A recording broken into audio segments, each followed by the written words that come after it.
I refused to help the young master of the Tang family with his strange illness. Mr. Lu's request made me frown. He wanted me to rescue Tang Tianhao. But I knew in my heart that I had a grudge against the Tang family, and it would be merciful to kick someone when they were down, let alone save him. I shook my head firmly. Even if Mr. Lu asked me personally, I wouldn't agree. I could see Mr. Lu's anxiety. Even at his age, he still couldn't hold his temper. I sighed and told him not to worry. I had already written the treatment plan clearly, and it would be no problem for him to follow it. Tang Tianhao's illness is not serious. Old Lu has been practicing medicine for decades, so he can naturally handle this problem. I didn't intend to stand by and watch. I just didn't want to take action myself because I knew the Tang family was not worthy of my intervention. I even smiled and said that I also wanted to see the effect of this plan and wanted to see what Mr. Lu thought after treating me personally. Hearing this, Mr. Lu finally smiled and patted his chest, promising that he would teach him everything he knew when he returned. As I watched him leave happily, the smile on my face slowly faded, because I knew that the Tang family's real nightmare had just begun. In the Tang family villa, the air was filled with a depressing atmosphere. Tang Tianhao was lying on the bed, his face pale and his eyes full of fear. His belly was bulging like a pregnant woman in her 10th month. This strange and morbid condition made him look ridiculous. His voice was weak, his eyes were uneasy, and he kept asking his father if he was going to die. Tang Jinshan tried hard to appear calm, but I could see that he was already panicking deep down. He angrily scolded his son to stop talking nonsense and promised to find a miracle doctor to save him. But these words not only did not reassure Tang Tianhao, but made him even more desperate, because he could feel that his body was collapsing day by day. Tang Jinshan ran around everywhere. He personally drove to the Wan family to seek medical treatment, but he couldn't even get in. The gatekeeper said the master doesn't see guests and blocked him out. At this moment, his face was so gloomy that water seemed to drip out of it. The assistant asked cautiously what to do, but he waved his hand to interrupt and just said, "Go to Rinshin Hospital." The assistant wanted to remind him that Mr. Lu had already said there was nothing he could do. But Tang Jinshan slammed the table in anger, roaring with red eyes, and said he didn't believe no one could save his son. His anger silenced everyone. The Tang family scandal had long spread throughout Jiangdu. The rumors about Tang Tianhao's pregnancy became increasingly outrageous, with some even claiming he had an affair with his driver. This rumor was like poison, bringing shame to the Tang family.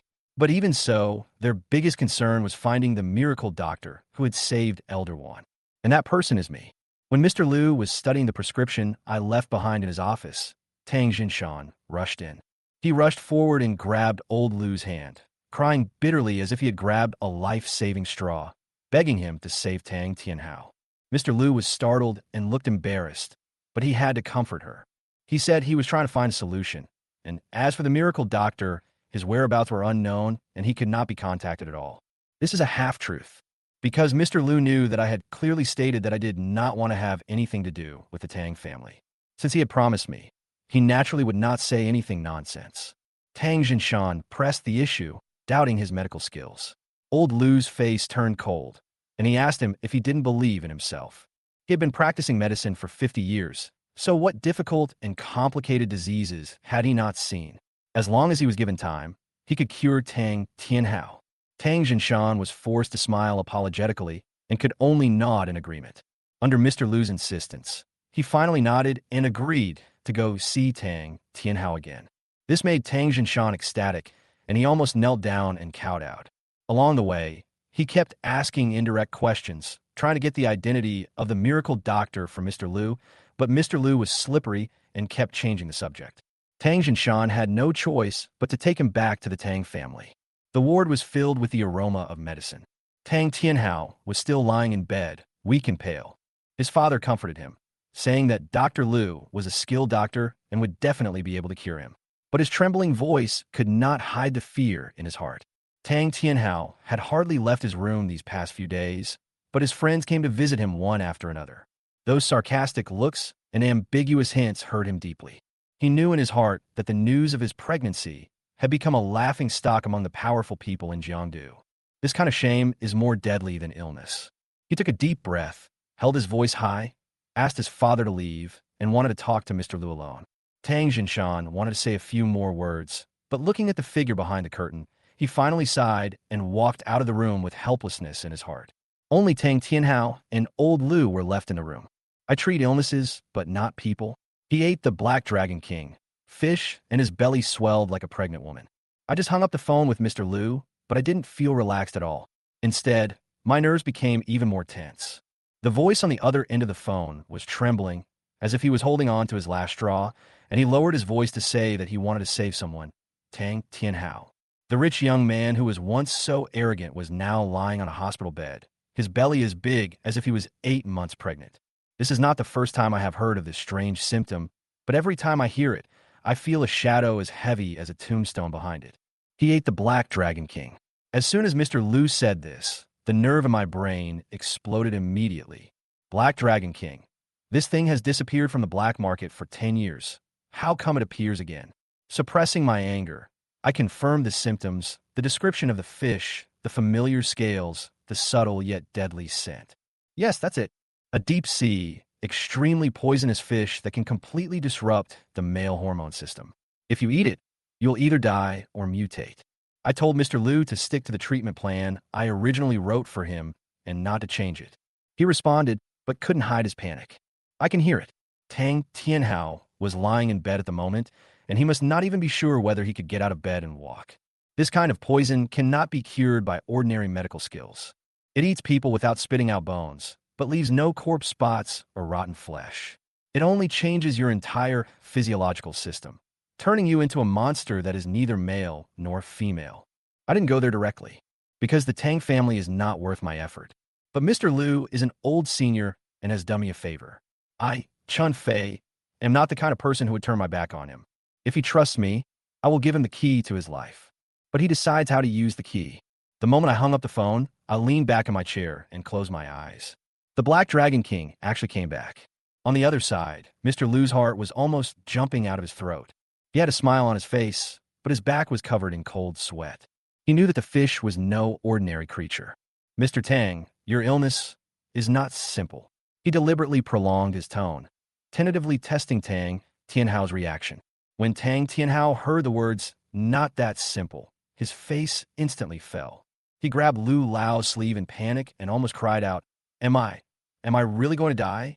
Old Lu didn't say anything, but just took out a bunch of bottles and jars from a medicine box. Silver needles, black ointment, medicinal powder, animal bone, grinding liquid. This set of equipment looks like a sorcerer's posture of saving a dying person. He didn't explain too much, but instead said without raising his head, "Lie down and stop talking nonsense." Tang Tianhao didn't dare to resist. He knew that now he could not count on anyone except the old man in front of him. As the silver needles pierced his acupuncture points one by one, I knew how ruthless Mr. Lu was. He never shows mercy. But no matter how ruthless the method, if the Black Dragon King's poison has already penetrated the bone marrow, even if I, Chun Fei, take action myself, I still have to try my luck. Tang Tianhao's face was paler than the bed sheet, and there was only pleading in his eyes. Chapter 79. Tang Tianhao secretly glanced at Mr. Lu and was shocked. I saw beads of sweat oozing out of Mr. Lu's forehead, and it was obvious that this treatment process was not easy. Tang Tianhao looked at him nervously and said, "Mr. Lu, I feel much better." Although the voice was small, it was obviously a test for Mr. Lu. After some tossing and turning, he did feel that the bloating in his stomach had eased a lot, as if a heavy burden had been gently lifted. However, old Lu snorted coldly, without stopping his movements. "We're just getting started." There was a hint of dissatisfaction in his words, and his eyes were sharp, which made Tang Tianhao a little flustered. "Just be happy, kid. If I didn't know Dr. Chun, you would have died here today." These words struck like thunder, shocking Tang Tianhao. Dr. Chun? He had heard this name before, but he had never really understood it. Suddenly, countless questions flashed through Tang Tianhao's mind. Who is Dr. Chun? Why did Elder Lu praise him so highly? Dr. Chun, Tang Tianhao couldn't help but ask, who is he? But Elder Lu didn't answer directly. He just said nonchalantly while dispensing the medicine, "Don't ask. Dr. Chun is indifferent to fame and fortune and doesn't like to show up." When Tang Tianhao heard this, his curiosity grew even stronger. Indifferent to fame and fortune? This is clearly synonymous with a mysterious figure, making people yearn for him even more. What kind of person is he? Tang Tianhao couldn't help but wonder. How could an unknown doctor in Jiangdu be so highly regarded by Elder Lu? What secrets were hidden behind this? So, Tang Tianhao continued to ask unwillingly. Mr. Lu, look, after I recover, shouldn't I thank Dr. Chen properly? Don't worry, I won't tell anyone. I'll treat him to a meal then. What do you think? Old man Lu was busy packing his medicine box. He still didn't look up and replied coldly. Eat? Do you think I'm stupid? I want to find out about Dr. Chen, but there's no way. His words were like a needle piercing Tang Tianhao's heart, making him feel extremely lost. I'm telling you, old Lu said in a low voice, Dr. Chen is not someone you can just ask around. If you dare to check on him, he'll get angry and won't even care about your illness. Tang Tianhao panicked for a moment. He knew that, given his current condition, he could not offend anyone who could save him, especially the mysterious Dr. Chen. He forced a smile and said then, Mr. Lu, when will you contact Dr. Chen again? I can make preparations on my side. While sorting the medicine, Elder Lu said coldly, All right, just focus on recuperating. I'll let you know once I've contacted Dr. Chen. After saying that, old man Lu walked out of the room, carrying his medicine box, without giving Tang Tianhao any chance to ask any questions. Tang Tianhao lay on the bed, his eyes blurred, his mind full of the image of Dr. Chen. Dr. Chen, Dr. Chen. The name kept echoing in his mind. He had never heard of such a person, but he could not deny that there was a deep awe and trust in Mr. Lu's attitude. What kind of person is this Dr. Chen? When did such a miracle doctor appear in Jiangdu? Even old Lu had to prepare prescriptions for him personally, not giving anyone a chance to inquire. Tang Tianhao's mind was full of questions, and his heart couldn't help but be filled with anticipation. Is Dr. Chen a great man who cures diseases and saves lives, or a strange man who hides himself in the world? He couldn't wait any longer. He had to know the truth. When Mr. Lu answered the phone, I happened to hear the three words Tang Jinshan. In an instant, I turned around and ran away as fast as if there was a ghost chasing me. The Tang family? No. I'd rather roll in a cesspool 3 times than have anything to do with that family again. Especially that you owe me a favor attitude. It really makes me sick. I left the department of traditional Chinese medicine, and suddenly a system prompt rang in my head. Mission progress is 80%. Please complete Yang Qinshu's treatment as soon as possible. I had an idea and turned around and went straight to the inpatient department. The moment I pushed open the door, I saw him leaning on the hospital bed, watching a variety show with a smile on his face. He looked completely different from the miserable look he had before when he was tortured to death by the disease. As soon as he saw me come in, he smiled as if he had seen the god of wealth, and even dropped the remote control. Dr. Chen, you're finally here. I smiled and nodded, but my eyes did not miss every detail of his expression and complexion. How do you feel? Is there anything else that makes you uncomfortable? I feel much better. I think I'll be able to be discharged in 2 days. He was as happy as if it were New Year's Day, as if being sick was as simple as going to the hospital and getting a meal. But there is still a question in my mind that has not been answered. In the medical records I saw in the vice president's office, it was clearly stated that he reported taking a special medication. But now he looks innocent. I pretended to be casual and said, I heard that you took some special medicine before coming to the hospital. He looked confused and frowned. No, I never take medicine randomly. I take whatever the doctor says. I stared into his eyes, trying to find any trace of lying in his pupils, but his face was as clean as glass washed by rain, without a single impurity. I changed the question. So, have you tried any folk remedies? Folk herbs or something like that? He was immediately displeased, his face darkening. Dr. Chen, do you think I'm the type to try any treatment desperately? I believe in science the most. I never touch anything that's messed up. He was really anxious, as if he had been wronged. But the problem is the medical records won't grow words on their own. I suppressed my doubts and planned to withdraw first, and then find other channels to investigate the matter later. Just as I was about to leave, a medical cart was pushed to the door and a nurse came. She was very pretty, smiled a little shyly, and stared at me with her eyes. Dr. Chen, you're here too? Well, come and see how he's recovering. I didn't say much, but my eyes were fixed on the medicine cart she was pushing. She prepared the medicine skillfully, then handed it to him with a smile. Mr. Yang, it's time to take your medicine. Yang Qinshu was grinning, but the next second, his expression froze as if struck by lightning. His eyes were as big as cowbells, and his finger was pointing tremblingly behind the nurse. You are. The nurse was stunned and turned to look behind her. Behind him, There was nothing but the bare door of the ward. Emir Young, what's wrong with you? Are you feeling unwell? The nurse's tone was clearly nervous, but Yang Qianshu acted as if he didn't hear her and just grabbed my arm. His face turned pale, and cold sweat began to appear on his forehead. His lips trembled. Dr. Chun, I saw a ghost. I was shocked. I felt that he didn't seem to be joking. There was panic in his eyes. I quickly held his shoulders and pushed him back onto the bed, lowering my voice. Calm down. What did you see? He gasped for breath and stared at the door of the ward, his eyes seeming to see through the end of the world. A girl. She was wearing a blue and white striped hospital gown. Her face was as pale as paper, and she was holding a bouquet of daffodils. My whole body froze, and a series of images suddenly flashed through my mind. Blue and white striped hospital gown. The hospital's uniform hospital gown. Chapter 80. My mind suddenly shook. Daffodils? That patient, Yang Qianshu's medical record clearly stated. He was allergic to daffodils. But he said that a girl holding daffodils appeared in the ward. Who is she, and how can he see her? An extremely uneasy feeling came over me, and I thought of the bottle of new medicine that had been recently approved. Could it be a hallucination caused by drugs?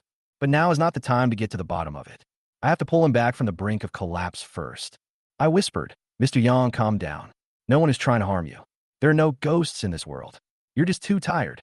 He was trembling all over, and his eyes were dazed. But when he heard what I said, it was as if he had grabbed a life-saving straw. He held my arm tightly, his voice trembling. Dr. Chun, don't leave me, please, don't go.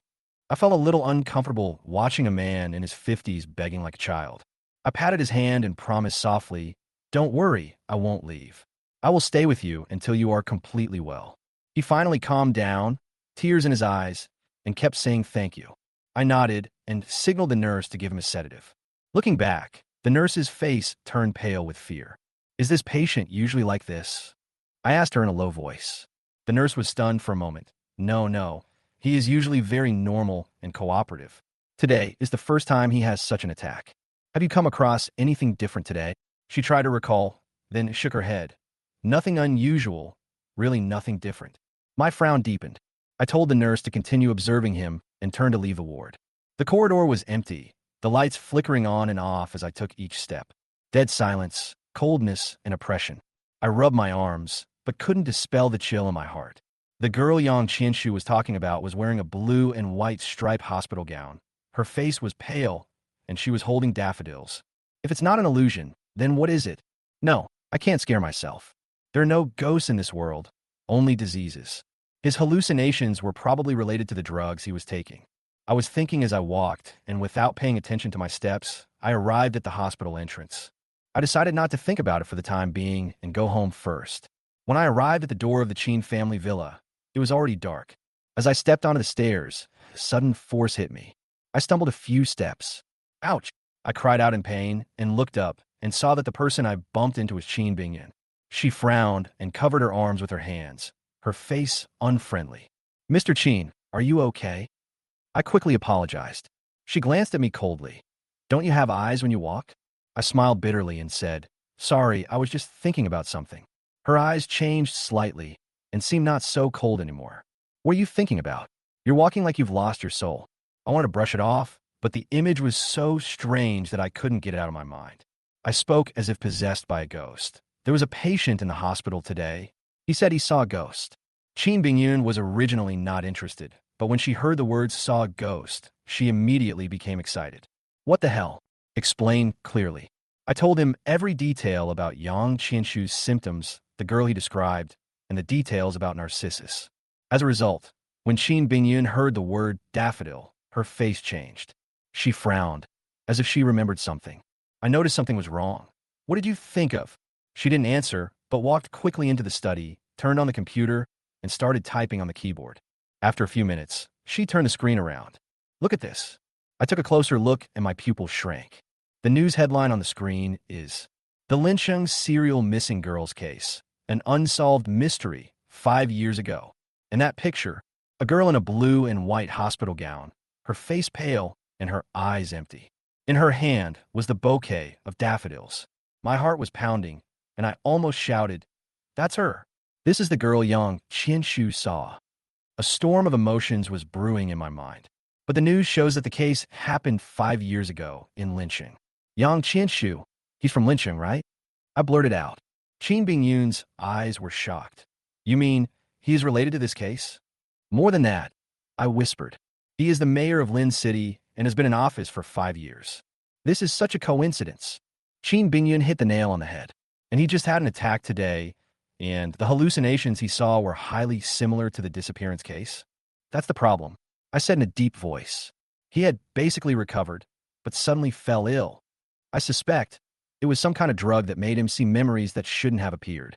Qin Bingyun's pupils narrowed, and her expression became increasingly solemn. You mean there's some kind of drug experiment behind these disappearances? I didn't answer, but we all know that this is no longer an ordinary medical event. We may have accidentally encountered a huge, shady plot.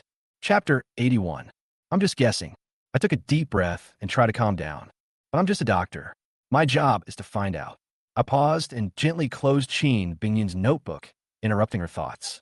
Don't look at it anymore. It's getting late. Let's go see Grandpa first. Qin Bingyun was slightly stunned, as if she hadn't recovered from the shock just now. She nodded gently and let me lead her hand to walk towards the old man's room. Old Master Qin was still lying on the hospital bed. His breathing was steady, and although his face was pale, he looked much better than before. I secretly breathed a sigh of relief. Grandpa, you have a good rest. We will come to see you tomorrow. I spoke softly, as if coaxing a child, but a warm feeling welled up in my heart. After returning to the room, exhaustion instantly washed over us. We each went back to our rooms to rest. The night was filled with no dreams, only deep darkness. The next morning, I drove to the Wan family's old house. The Wan family is a well-established family in Jiangdu. Its rich history is legendary. It's said that the elder was a politician in both the underworld and the corrupt when he was young. He later retired from the underworld to focus on the family business, which gave rise to the Wan family of today. After standing outside the old house for a long time, I finally saw a man who looked like an old housekeeper come out. Dr. Chun, sorry for the long wait. The master is waiting for you inside. The housekeeper smiled and led me in. After entering the gate, the old man was sitting on the armchair, sipping tea. When he saw me come in, a smile suddenly appeared on his face. Xiao Chun is here. Come and sit down. Wan Shan pointed to the chair next to him and motioned me to sit down. I didn't hesitate and sat down and got straight to the point. Mr. Wan, I came here this time to ask you something. Oh, what's the matter? Just tell me. As long as I know something, I will tell you everything I know. Wan Shan laughed heartily. I hesitated for a moment, then spoke carefully. I need to find some well-informed people to find out some things. Wan Shan's eyes suddenly fixed. He put down the teacup in his hand and pondered for a moment. What do you want to know? Tell me. Maybe I can help. I hesitated for a moment, but still told him about Yang Qianshu's strange illness and my suspected problem with the medication. After Wan Shan heard this, his expression turned serious. This matter is indeed a bit tricky. My heart sank. Could it be that even Wan Shan couldn't handle it? At this moment, Wan Shan suddenly changed the subject. Well, even though I've been out of business for many years, it's still okay for me to make some friends. Let me give you an address, and you go find him. It's up to you whether he can help you. As he spoke, Wan Shan took out a crumpled piece of paper from his pocket and handed it to me. I took the note, and there was only an address on it, no other information. Although I was confused, I still thanked Wan Shan and left the old house. I drove to the address, only to find it was an unremarkable antique shop. I walked in. A hunched old man was polishing antiques. He looked me over with his cloudy eyes and asked in a hoarse voice, "Who are you looking for?" "Excuse me, Mr. Wan asked me to come and find." Before he could finish his words, the old man interrupted him disdainfully. "Wan Shan? That old guy is still alive?" His tone was full of disdain, as if Wan Shan was just a small figure not worth mentioning. I was stunned. I thought that someone of Wan Shan's stature would at least be given some respect by the person who introduced him. So why would he have such an attitude right from the start? "Grandpa, what you said is right. Mr. Wan is also a well-known figure in Jiangdu. Who dares not to give him face in his territory?" I tested cautiously. The old man sneered, a trace of contempt flashing in his eyes. "Face? In the face of absolute strength, face is worthless. Wan Shan? He's just an old idiot who is retired from the underworld. How dare you mention face in front of me?" I was shocked. Could this old man really be some hidden master? I suppressed my shock and continued. "Grandpa, you misunderstood. I'm not here to cause trouble. I just wanted to inquire about something. Mr. Wan said you're well informed. Ask about something? What thing? The old man glanced at me sideways, seemingly not interested in what he was asking about. I had an idea and told him about Yang Qinshu's symptoms and the source of the medicine I suspected. After the old man heard this, his expression gradually became serious. He was silent for a moment before he slowly said, "Boy, you're in big trouble." When I heard the words "in big trouble," I felt nothing in my heart and even felt like laughing. I, Chun Fei, have experienced many ups and downs. My family was destroyed, my mother was seriously ill, and my fiancée abandoned me. How could I be shaken by these words from a weird old man? Grandpa, what do you mean? Is asking about medicine enough to get you into trouble? I pretended to be confused, but in my mind I was thinking about how to get more information from him. The old man saw through my little thoughts and snorted coldly. Boy, don't play dumb. Do you really think I don't know what you're thinking? For some things, the more you know, the more disadvantageous it is to you. My heart moved. It seems that this old man really knows something. The old man ignored me and walked directly behind the counter. He took out a heavy wooden box from underneath and placed it in front of me. Take this to Ching Feng Tea House in the west of the city and give it to a woman named Ching Yi. I looked at this seemingly ordinary wooden box, and my doubts grew even more. Grandpa, what's in this box? Do I have to deliver it personally? I couldn't help but ask. Chapter 82. Don't ask. The old man didn't even look at me, and his tone was like he was shooing away a fly. You just need to send this thing over, and someone will naturally tell you the answer. I opened my mouth, wanting to ask a few more questions, but seeing his unyielding attitude, I had to give up. I took the heavy wooden box, turned, and left the antique shop, muttering a name silently. Chingy. Holding the wooden box tightly in my arms, I followed the address given by the old man and groped my way to the west of the city. That area is an old neighborhood that I rarely visit. The streets are narrow, with old bungalows on both sides and electric wires tangled in the air like spider webs. Qingfeng Tea House is hidden in this dilapidated area. I pushed the door open and walked in. The air was filled with the delicate fragrance of tea, and in an instant I felt as if I was away from the hustle and bustle of the world. And she just sat there. She was wearing a long green dress. Her long hair was tied up with a wooden hairpin. Her eyebrows and eyes were picturesque, and her skin was so white that it was almost transparent. Not like a living person, but more like someone in a painting. Excuse me, are you Miss Chingy? I spoke tentatively. She slowly raised her head, her eyes fell on me, and she just nodded slightly. I'm here to give you this on behalf of someone else. I handed over the wooden box. She didn't say anything, just glanced at the box and pointed casually, motioning me to sit down. I carefully sat down opposite her, and as soon as I was seated, she spoke lightly. That old guy from Antique Street sent you here, didn't he? I nodded. He asked me to run an errand for him. She sighed slightly. It's still the same as always, bothering me with every little thing. The tone was as calm as a cold wind piercing the heart. I didn't dare interrupt and could only laugh along. Then she reached out and opened the wooden box. As the lid of the box is opened, a faint fragrance wafts out, refreshing the heart. I couldn't help but lean over to take a look. I saw a strange herb lying quietly in the box, which was completely emerald green and faintly fluorescent. What's this? My eyes widened and my throat tightened slightly. She stroked the grass leaves with her fingers, and her eyes suddenly became gentle and complicated. Resurrection grass. She whispered 3 words. It can bring back the dead to life, flesh and bones, and is a rare treasure in the world. I nearly jumped out of my chair in shock. It turned out to be the resurrection grass.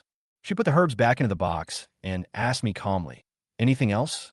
I came to my senses and immediately remembered my purpose. Miss Chingy, I want to ask you about a special medicine that can cause hallucinations. I told her everything about Yang Qinshu's symptoms and the clues I'd found. After listening to this, she frowned slightly and said after a moment of silence, I haven't heard of this medicine, but she didn't answer directly, but took out a black token from the drawer and handed it to me. Take it, go to the Black Shark Bar at the South Pier, and find a man named Ghost Hand. Ghost Hand? Black Shark Bar. I took the token in confusion. Remember, she suddenly looked up, and her voice was so cold that it made me feel uneasy. Don't ask what you shouldn't ask, and don't say what you shouldn't say. Knowing too much is not good for you. I nodded and put the token away, but I'd already started to mutter in my heart. Wanshan Antique Old Man, Chingy, this chain is too long. What do they want me to find out about? Or are they just playing a trick on me? My intuition tells me that this is not ordinary, especially Chingy's eyes, which are definitely not what an ordinary woman should have. So I decided, let's just run and take another walk. After leaving Qingfeng Tea House, I headed straight to the South City Pier. Before I even got close, a fishy smell rushed into my nose, mixed with the smell of sewers and diesel, making me feel nauseous. There was chaos at the dock, with a lot of noise and garbage flying everywhere. I gritted my teeth and found a Black Shark bar. This place has nothing to do with a bar.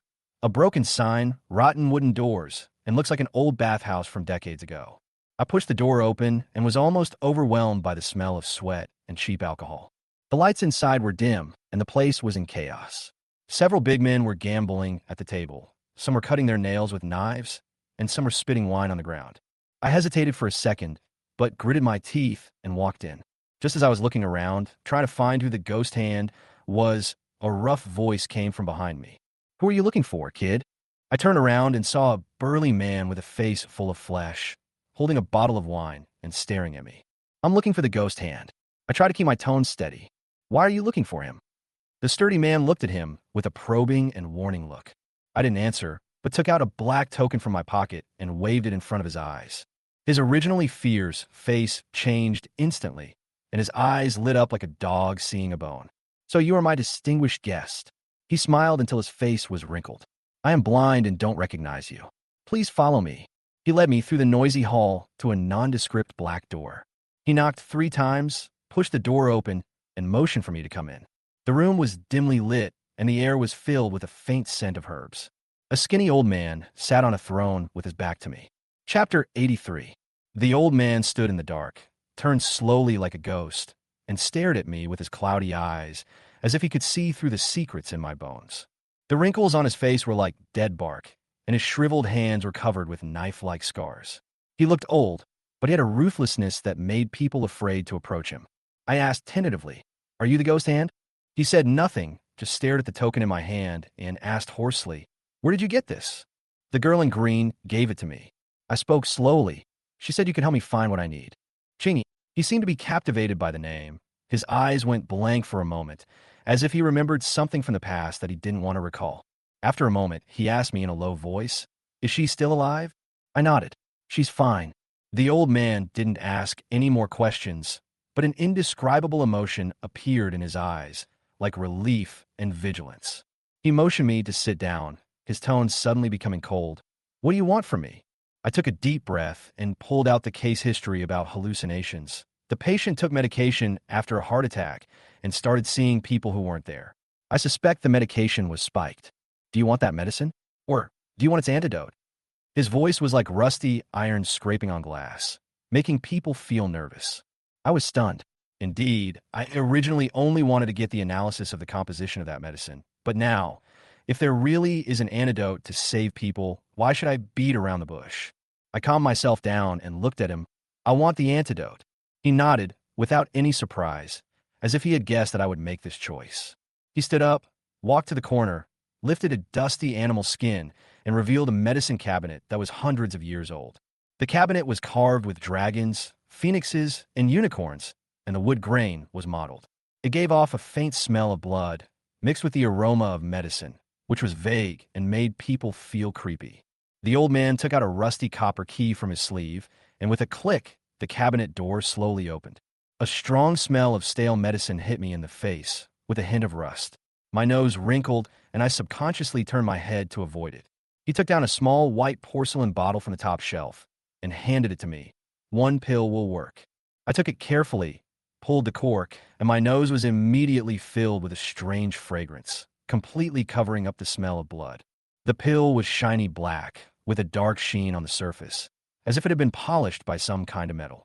I took a closer sniff and suddenly caught a familiar yet dangerous scent. Ambergris? You can actually smell ambergris. The old man looked at me in surprise. "Have you studied medicine?" I nodded without saying anything, but he softened his edge a bit. "Medical skills are the key to saving lives, but they are also the knife to killing people. You kid, don't go astray." I didn't answer, but just put the medicine away carefully. He turned around and waved me out, as if he was sending away a trouble. But I didn't know that at that moment, I was only one step away from the truth of the Chun family's annihilation. After leaving the house, I rushed to the hospital without stopping. Yang Qianshu was still lying in the ward. Although his complexion looked good, his eyes were still vague. Uncle Yang, don't move. I brought you some good things. I walked over with a smile and took out a porcelain bottle from my pocket. He took one look at the pill and frowned. What is this? I didn't explain much and just lied. I developed it myself. It strengthens the body, refreshes the mind, and prolongs life. One pill is equivalent to 10 years. He stared at me, then looked at the shiny black pill, and finally nodded, tilted his head back, and swallowed it. I held my breath and observed his reaction. 5 seconds later, Yang Qianshu sat up from the bed, his face frighteningly red. Oh my, this medicine is so effective. I feel like I've been electrified and my whole body feels light and refreshed. I smiled wickedly. Of course, it's my own secret recipe, limited to the world. Just then, a familiar prompt sound rang in my ears. Ding! Congratulations to the host for completing the mission, saving Yang Qianshu and obtaining 150 points. The system panel comes to my mind. Name, Chun Fei. Points, 280. Appearance, 68. Physique, Skills, 0. I was stunned. I didn't expect the task to be completed so smoothly. It felt like I had picked up points for free. Dr. Chun, Yang Qianshu said excitedly, if your medicine can be mass-produced, I'll be the first to support it. I laughed and said, half-jokingly, if you promote me, I'll give you a 50% discount. After chatting for a few minutes, his eyelids began to droop, so I urged him to go to bed. The medicine has just started to take effect, so get a good night's sleep first. He closed his eyes and fell asleep. I quietly closed the door and let out a long breath. To be honest, I was really lucky this time. The old man with the ghost hand didn't play tricks on me, and the medicine really worked. But until now, I still don't understand what the last ingredient of that medicine is. That fragrance doesn't sound like medicine. It's more like... I shook my head and smiled, putting the matter aside. But I always feel uneasy. I suddenly remembered something. I never understood what the physique and skills in the system panel were for. I silently thought to myself, system, come out and explain, what is physical strength? What is skill? Ding. Host, is there anything I can help you with? Chapter 84. The system's voice rang in my mind, as cold as an icicle, piercing my heart directly. Don't play dumb with me. I frowned, feeling anxious. Let me ask you, what exactly are those physiques and skills? Host, physique represents your body's functions, such as strength, speed, and endurance. The system's mechanical voice remained emotionless. Skills refer to your combat techniques and martial arts moves. My heart trembled as I looked at the seemingly simple, yet cold numbers. Physique 1, skill 0. So, I'm just a worthless fighter now. The system showed no mercy and continued to attack me mercilessly. Host, your physical strength and skills are currently at a low level. I stroked my chin and began to imagine myself with all my strength. If I max out my stamina and skills, could I kill a cow with one punch? In theory, it is possible. The system finally gave me a positive answer. My heart skipped a beat, and excitement surged in my heart. What are you waiting for? Give me some. Host, upgrading your physique and skills requires points. How would you like to allocate them? The system responded calmly, not affected by my emotions at all. I looked down at my measly 280 points, feeling torn. Should I improve my physique first, opting for power over? Or should I improve my skills first, going the technical route? As I was debating, a cacophony of voices erupted from the end of the hallway, a mixture of women's screams and men's roars. I frowned instinctively, my heart tightened, and I didn't intend to care about these things, but the scene in front of me completely froze me in my tracks.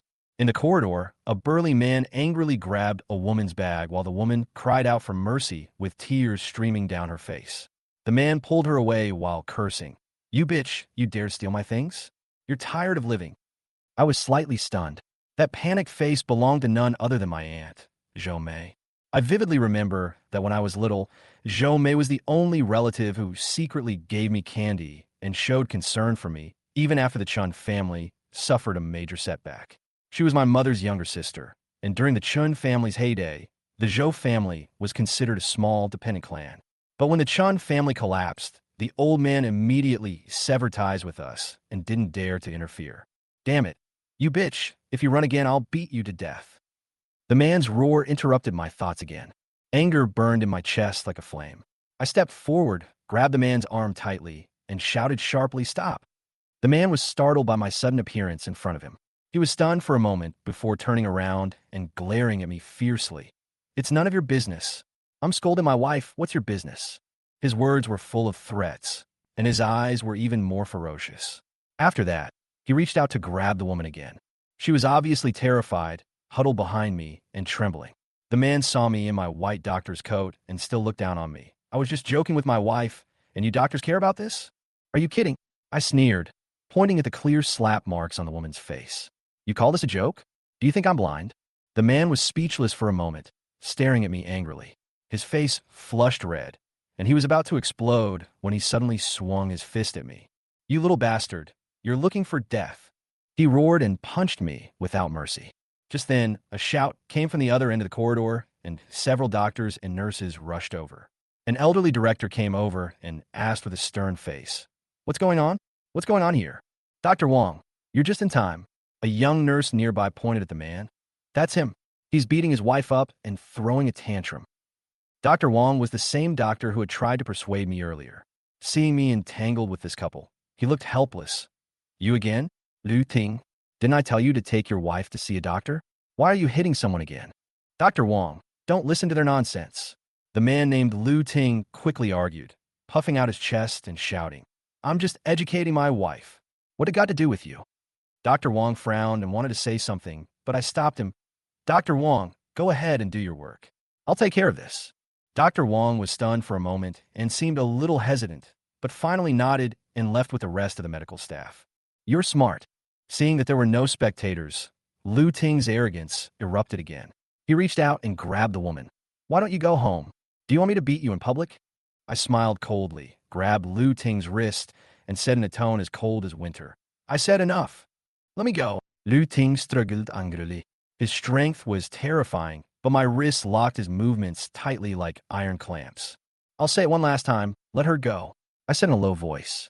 Lu Ting finally saw the fierceness in my eyes. He felt threatened for the first time and panicked, but he still spoke arrogantly. Who do you think you are? I won't let go. What can you do? I didn't say anything else, but just shook my wrist lightly. Suddenly, a piercing pain came from his wrist. Ah! Lu Ting screamed. His face turned pale in pain, and he let go of his hand. I took the opportunity to protect the woman behind me, my eyes as cold as a knife, staring straight at Lu Ting. Next time, it won't be so simple. Lu Ting was frightened by my gaze, and his heart trembled. He covered his almost broken wrist and finally did not dare to resist anymore and ran away in embarrassment. As I watched Lu Ting's back disappear, I did not let down my guard until I could no longer see him. Then I turned around. The woman hiding behind me slowly raised her head. Tear marks still lingered on her face, her eyes slightly red and swollen, and her eyes held lingering fear and anxiety. She whispered, Thank you, doctor. What's your name? I asked. My tone couldn't help but be gentler. She glanced at me, seemed a little scared, and replied softly, My name is Zhao Wanwan. Zhao Wanwan. I repeated this name silently in my mind and suddenly realized that the woman in front of me could not be my aunt. Was I overthinking it? After all, if my aunt were still alive, she would be older than my mother. And the woman before me looked no more than her early 20s. Maybe I'm really worrying too much. There are not so many coincidences in the world. Chapter 85 Qin Bingyuan often comes. Fei Chen shook his head secretly and put aside those unrealistic speculations in his mind. Does your husband often beat you? Fei Chen asked, his eyes falling on Zhao Wanwan's red and swollen face, a hint of disgust flashing in his eyes. There are only 0 times and countless times of domestic violence. It is impossible for a scum like Lu Ting to repent. Zhao Wanwan's body trembled slightly, and she subconsciously reached out to cover the scars on her face. Her eyes flickered, as if she had something unspeakable to hide. No, he's just in a bad mood. He's usually very nice to me. Seeing Zhao Wanwan's submissive look, Fei Chen became even more annoyed, but he could do nothing about it. This kind of thing is, after all, someone else's family affair. As an outsider, there's only so much he can do. The wound on your face needs to be treated. If it's inconvenient, I can help you call the police. Fei Chen suppressed his anger and tried to speak in a calm tone. No. Zhao Wanwan waved her hands repeatedly, like a frightened little rabbit, refusing. I can handle it myself. Thank you, doctor. After saying that, Zhao Wanwan lowered her head and hurriedly left the hospital. Looking at Zhao Wanwan's flustered back, Fei Chun felt mixed emotions. He really wanted to help her, but didn't know where to start. Well, Fei Chun sighed deeply, turned around, and left the hospital. After leaving the hospital, Fei Chun kept replaying Zhao Wanwan's terrified face in his mind. Then I suddenly remembered that I had forgotten to visit my mother since I came back to Jiangdu. He asked the driver to take him directly to his mother's villa. It is called a villa, but it is actually more like a small manor. In order to settle his mother, Qin Bingyun specially chose this place with a quiet environment and convenient care. Chun Fei parked the car and just walked to the garden gate. He heard a burst of hearty laughter. "And Zhang, what do you think of the flower arrangement? I heard from Bingyun that you were a master of flower arrangement when you were young." "Oh, Sister Zhou, you're too kind to me. That's all in the past. I'm old now, and my hands and feet aren't as agile as before." Chun Fei felt warm in his heart. How long had it been since his mother laughed so happily? He quietly walked to the garden gate and saw Zhou Hongxia fiddling with flower branches with a middle-aged aunt. In front of Zhou Hongxia was a blue and white porcelain vase, and several roses in full bloom were trimmed by her in an orderly manner, which made her look a lot more energetic. There are also several vases made of different materials on the stone table next to it. "Mom!" Fei Chen shouted and walked in. When Zhou Hongxia heard the sound, she turned around in surprise and almost dropped the scissors in her hand. "Xiao Fei, why are you here? Why, you don't welcome me." Chun Fei walked forward with a smile, and seeing his mother's rosy face, he finally felt relieved. "I was thinking you weren't used to living here, but it seems I was worrying too much. How could that be? Bingyun often comes to visit me, and Aunt Zhang takes very good care of me. It's much more comfortable than living on my own." As Zhou Hongxia spoke, she turned to the aunt next to her and praised Qin Bingyun. "Look, my daughter-in-law is much more filial than my son." Fei Chun touched his nose, feeling a little embarrassed. Indeed, he has been busy dealing with various things recently and has visited his mother very few times. I didn't expect Qin Bingyun to be so busy at the company all day.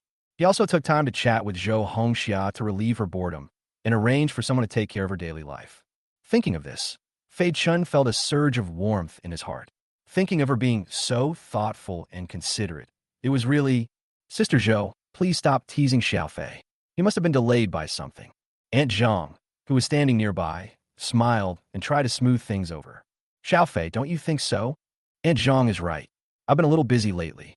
Chun Fei followed Aunt Zhang's words and nodded to the kind-looking aunt. "Hello, Aunt Zhang. Thank you for taking care of my mother during this period. Oh, this is what I should do. Xiao Fei, you are too polite." Aunt Zhang waved her hand and said with a smile, "You two, mother and son, have a good chat. I'm going to get busy first." After Aunt Zhang left, Fei Chen's eyes fell on his mother's legs, and he asked with concern, "Mom, how are your legs? Does it still hurt lately?" It's okay, it's okay. The pain has gone away. I've been taking the medicine you gave me. Now I can even walk." "Mom, let me show you again." As he spoke, Fei Chen took out the silver needle he carried with him from his pocket. "Hey kid, I told you it's okay." Zhou Hongxiao wanted to say something else, but was interrupted by Chun Fei. He skillfully inserted the silver needle into his mother's acupuncture point, and a warm current slowly flowed along the silver needle into Zhou Hongxiao's body. "How's it going? Feeling better?" "Yeah, much more comfortable." Zhou Hongxia closed her eyes and felt the changes in her body. Zhou Hongxia smiled and nodded. The mother and son chatted for a while, and Fei Chen suddenly remembered something and asked, "Mom, do you still remember my aunt? Do you know where she is now?" When Zhou Hongxia heard Chun Fei mention Zhou Mei, the smile on her face gradually disappeared and her eyes turned slightly red. "Your aunt." Zhou Hongxia sighed, her eyes drifting into the distance, as if she was recalling something long ago. "The man your aunt married is from another place and is a businessman." "Really? Is my uncle's family well off?" Chun Fei followed up on his mother's question. He knew that his mother seldom mentioned his aunt, and it seemed that she had something to hide. "What's so good about him?" "I don't know what your aunt likes about him. She's so determined to marry him." Zhou Hongxia shook her head, with a hint of complaint in her tone. "At the time, your grandparents disagreed, and she even went on a hunger strike. Later, she ran off with that man. We only know that he is from Lincheng." "Lincheng? That's not." Fei Chen remembered something, but he wasn't sure. "Yes, that's Lincheng."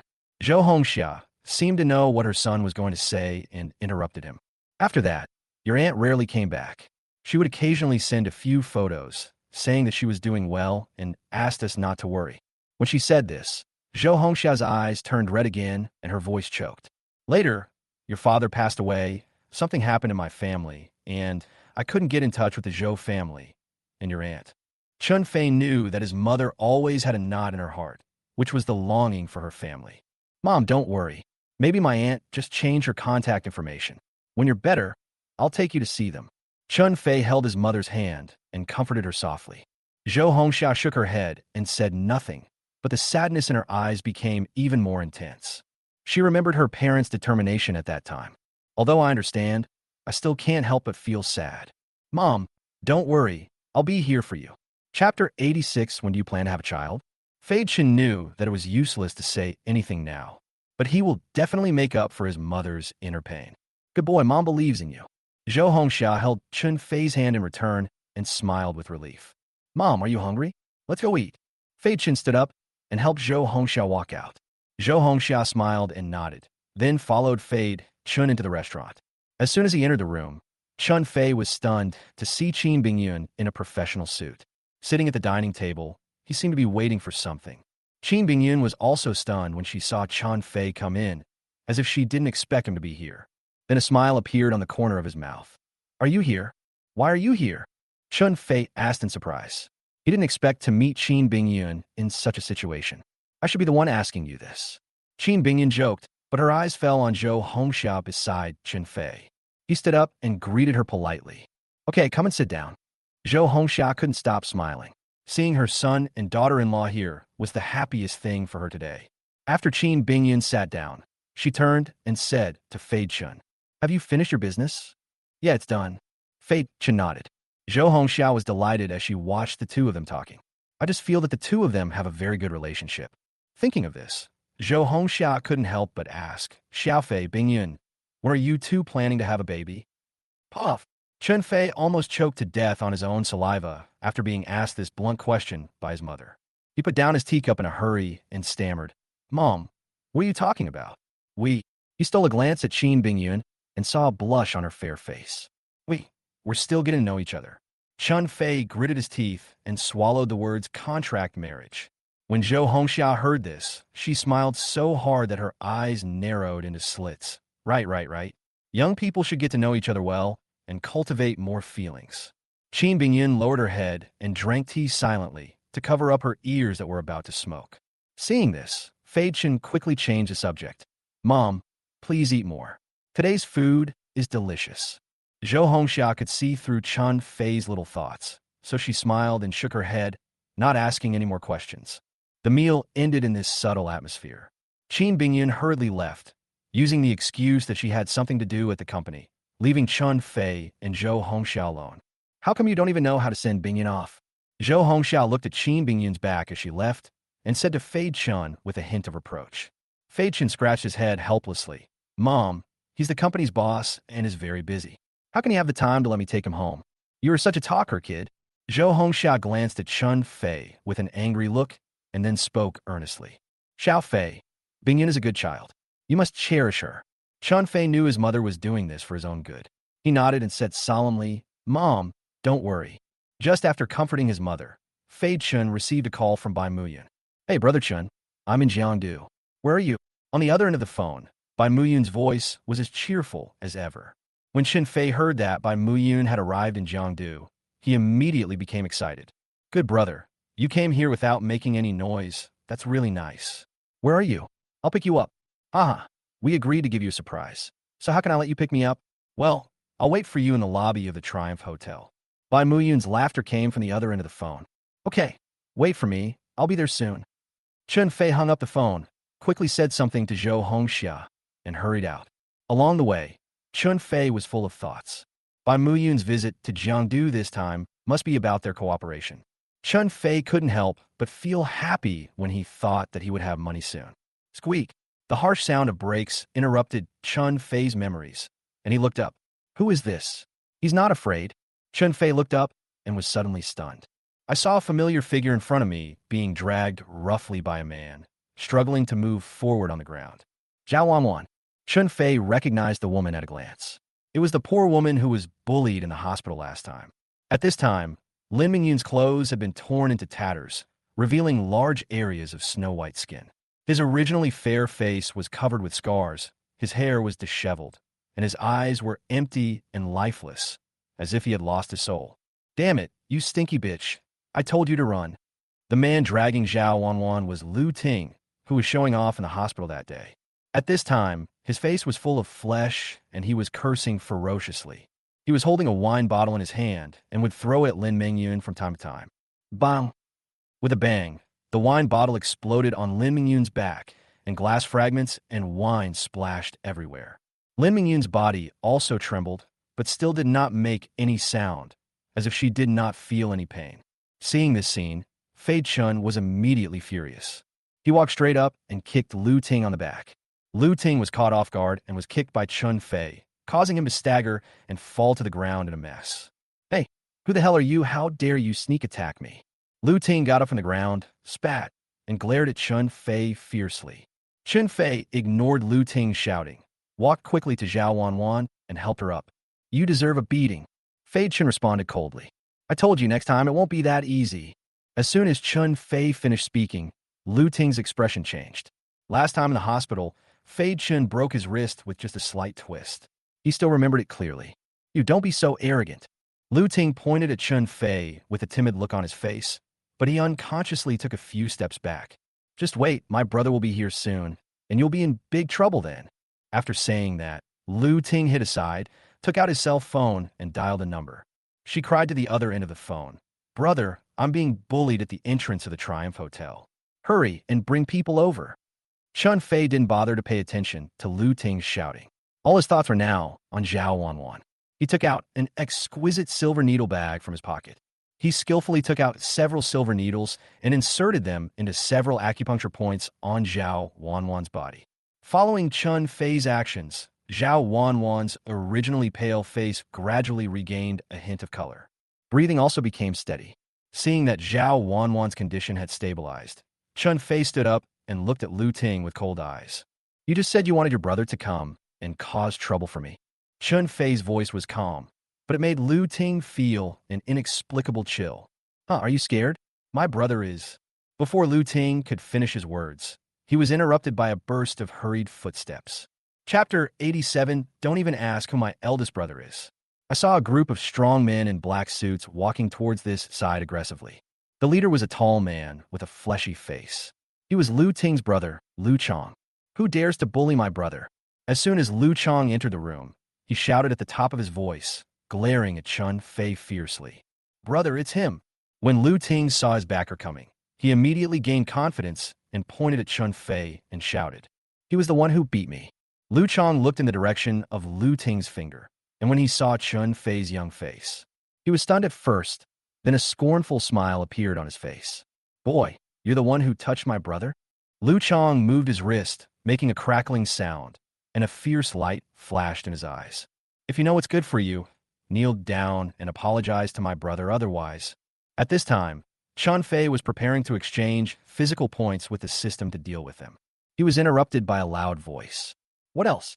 Everyone looked in the direction of the voice and saw a tall and elegant young man walking in with a smile on his face. Lu Chong's arrogance was suddenly dashed as if a bucket of cold water was poured on him, and his arrogant words came to an abrupt end. He narrowed his eyes and looked up and down at the man who suddenly appeared in front of him. The man had delicate skin and was wearing a well-tailored suit. He was wearing a Patek Philippe watch on his wrist, and it was obvious that he was a wealthy man. Who the hell are you? I'm teaching my brother a lesson. It's none of your business. Although he couldn't figure out the other party's background, Lu Chong relied on his large numbers and shouted with his neck stiffened. That's right, kid. Stop meddling in other people's business and get out of here if you know what's best for you. Boy, you want to stand up for this guy? Why don't you even ask who my eldest brother is? The thugs around also started shouting, and for a moment, the surroundings were filled with tension. Lu Chong became even more arrogant. He pushed aside a younger brother who was blocking his way and pointed at Wan Hao, shouting, You fucking bastard! Brother Tiger, why are you here? Suddenly, Lu Chong's voice stopped abruptly as if his neck was strangled. The ferocious expression on his face disappeared instantly, replaced by a flattering smile. Lu Chong ran behind Wan Hao with a nod and a bow. She bowed and nodded to a burly man with a face full of flesh, like a pug wagging its tail, to beg for mercy. Brother Tiger, do you know them? Seeing brother who's standing behind the man, Lu Chong asked cautiously. I was afraid it was someone he knew. The man called brother, who was the one behind Lu Chong. At this moment, he was standing behind Wan Hao with an embarrassed look on his face. Seeing that Lu Chong dared to shout at Marriott, he wished he could find a hole to crawl into. Lu Chong, are you fucking blind? You don't even recognize Master Wan. Brother who yelled at Lu Chong while secretly observing Wan Hao's expression. Wan, Master Wan. Lu Chong was stunned for a moment. He looked up at Wan Hao, then at brother who, and his face suddenly turned pale. He never expected that the person in front of him was actually from the Wan family. Although Lu Chong has been in this area for many years, he has naturally heard of the Wan family's reputation. In front of them, he is nothing. Misunderstanding. Master Wan, it's all a misunderstanding. Lu Chong quickly put on a smiling face and explained with a nod and a bow. We were just joking with this kid. We didn't mean to offend you. Wan Hao ignored Lu Chong and just glanced at brother who behind him. He said calmly, "Who's he? What's going on?" Cold sweat suddenly broke out on brother whose forehead. He understood that Marriott was holding him accountable. He quickly explained, "Master Wan, I've only met this guy twice, but we're not familiar with each other." "Oh, really?" Wan Hao looked at brother who with a smile on his face, a hint of amusement in his tone. Brother who was so scared that he trembled all over. He knew that Wan Hao was warning him. He quickly lowered his head and said in a fearful tone, "Master Wan, everything I said is true. If you don't believe me, you can ask Lu Chong." After saying that, brother who glared at Lu Chong fiercely. Lu Chong was already scared out of his wits at this time. He nodded quickly and agreed. Yes, brother who is right. It's all because we didn't recognize the great man." Wan Hao ignored the group of minions and turned to stand in front of Fei Chun. With a warm smile on his face, he extended his hand and said, "Mr. Chun, we meet again." Fei Chun looked at the smiling man in front of him. A hint of doubt flashed in his eyes. As if he could see Chun Fei's confusion, the man smiled and explained, "Mr. Chun, I'm Wan Hao, Mr. Wan's son. I'm so grateful for your help in the hospital last time. I haven't had time to thank you properly yet." Marriott. Chun Fei suddenly realized who the man in front of him was. He was a little surprised by Marriott's enthusiasm, but he quickly regained his composure and exchanged a few polite words with Marriott. "Mr. Wan, I didn't expect to meet you here." Fei Chun smiled faintly. "Mr. Chun, you're joking. Just call me Wan Hao." Marriott smiled brightly and was very respectful. "Speaking of which, this Triumph Hotel is our Wan family's property. I just happened to come here for an inspection today, and I didn't expect to run into Mr. Chun." As Wan Hao spoke, his eyes fell on Zhao Wan, who was supported by Chun Fei. Even though she was covered in bruises, she still looked very beautiful. A hint of doubt flashed in his eyes, and he asked, "Who is this?" "This is my friend, Zhao Wan." Chun Fei introduced calmly. "It's Miss Wan. Nice to meet you." Hearing Chun Fei's words, Wan Hao extended his hand enthusiastically, wanting to shake hands with Zhao Wan. Zhao Wan was already a little scared because of Lu Ting's beating, so he hid behind Fei Chun, pretending not to see Wan Hao's outstretched hand. Seeing this, Wan Hao said nothing. He also understood that the person in front of him was probably the reason why Chun Fei was fighting with the other person. He withdrew his hand immediately. "Mr. Chun, since it's such a coincidence, why don't we have a meal together? Just consider it as a chance for me to make amends. My subordinates were ignorant and offended Mr. Chun before." Chun Fei looked at Wan Hao's sincere invitation and hesitated for a moment. To be honest, he had no interest in this so-called apology meal, and it was not Marriott's fault. "I appreciate Master Wan's kindness, but I have something else to do here today, so it's not very convenient." Chun Fei politely declined. "Oh, Mr. Chun is here at the Triumph Hotel for business?" Marriott asked curiously. "No, I'm here to see a friend. He's already waiting for me in the lobby." Chun Fei explained. "In that case, we should have dinner together. I also want to meet Mr. Chen's friends." Marriott invited warmly. Chapter 88, How Do You Know My Mother? Fei Chen was about to refuse, but at this moment, a familiar voice came from not far away. "Fei Chen, why are you here? I've been waiting for you for a long time." Chun Fei looked in the direction of the voice and saw Bai Muyun walking towards him. Bai Muyun spotted Fei Chen standing in the middle of the crowd. He frowned slightly and walked over quickly. "What's going on? Who are these people?" Bai Muyun looked at the group of people surrounding Fei Chen, with a hint of doubt in his tone. Before Fei Chen could open his mouth to explain, Wan Hao on the side rushed forward to greet him. "Hello, sir. I'm Wan Hao, from the Wan Group." Marriott extended his hand and introduced himself with a warm smile on his face. Bai Muyun saw Wan Hao taking the initiative to greet him. Although he was a little confused, he still politely extended his hand and shook hands with him. Bai Muyun, Bai family, why city? Bai Muyun said lightly. The Bai family and why city?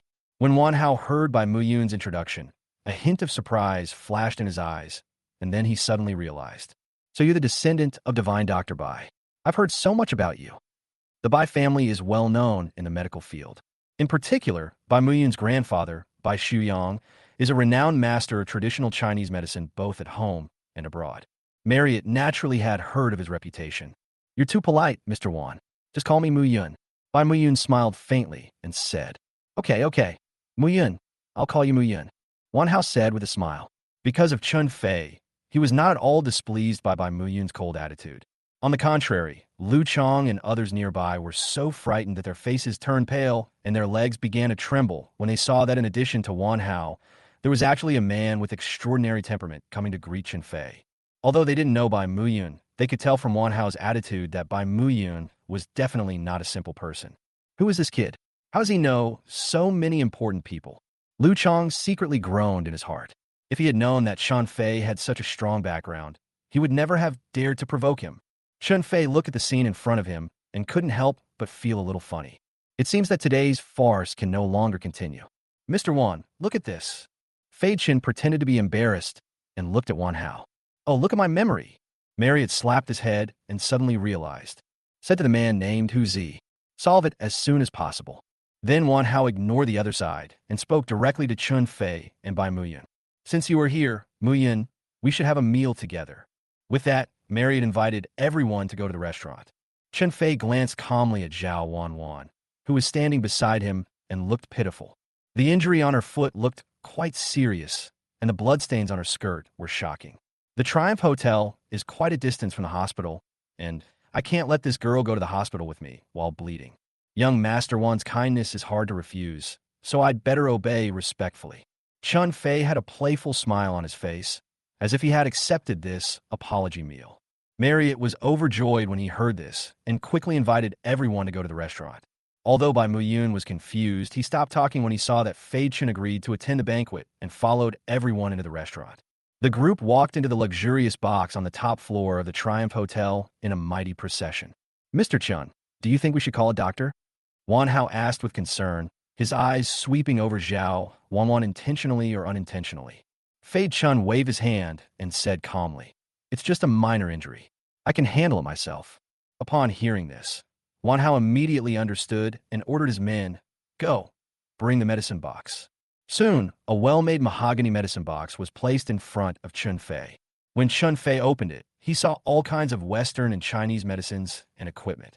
Obviously, it was specially prepared by Marriott. Master Wan is so thoughtful.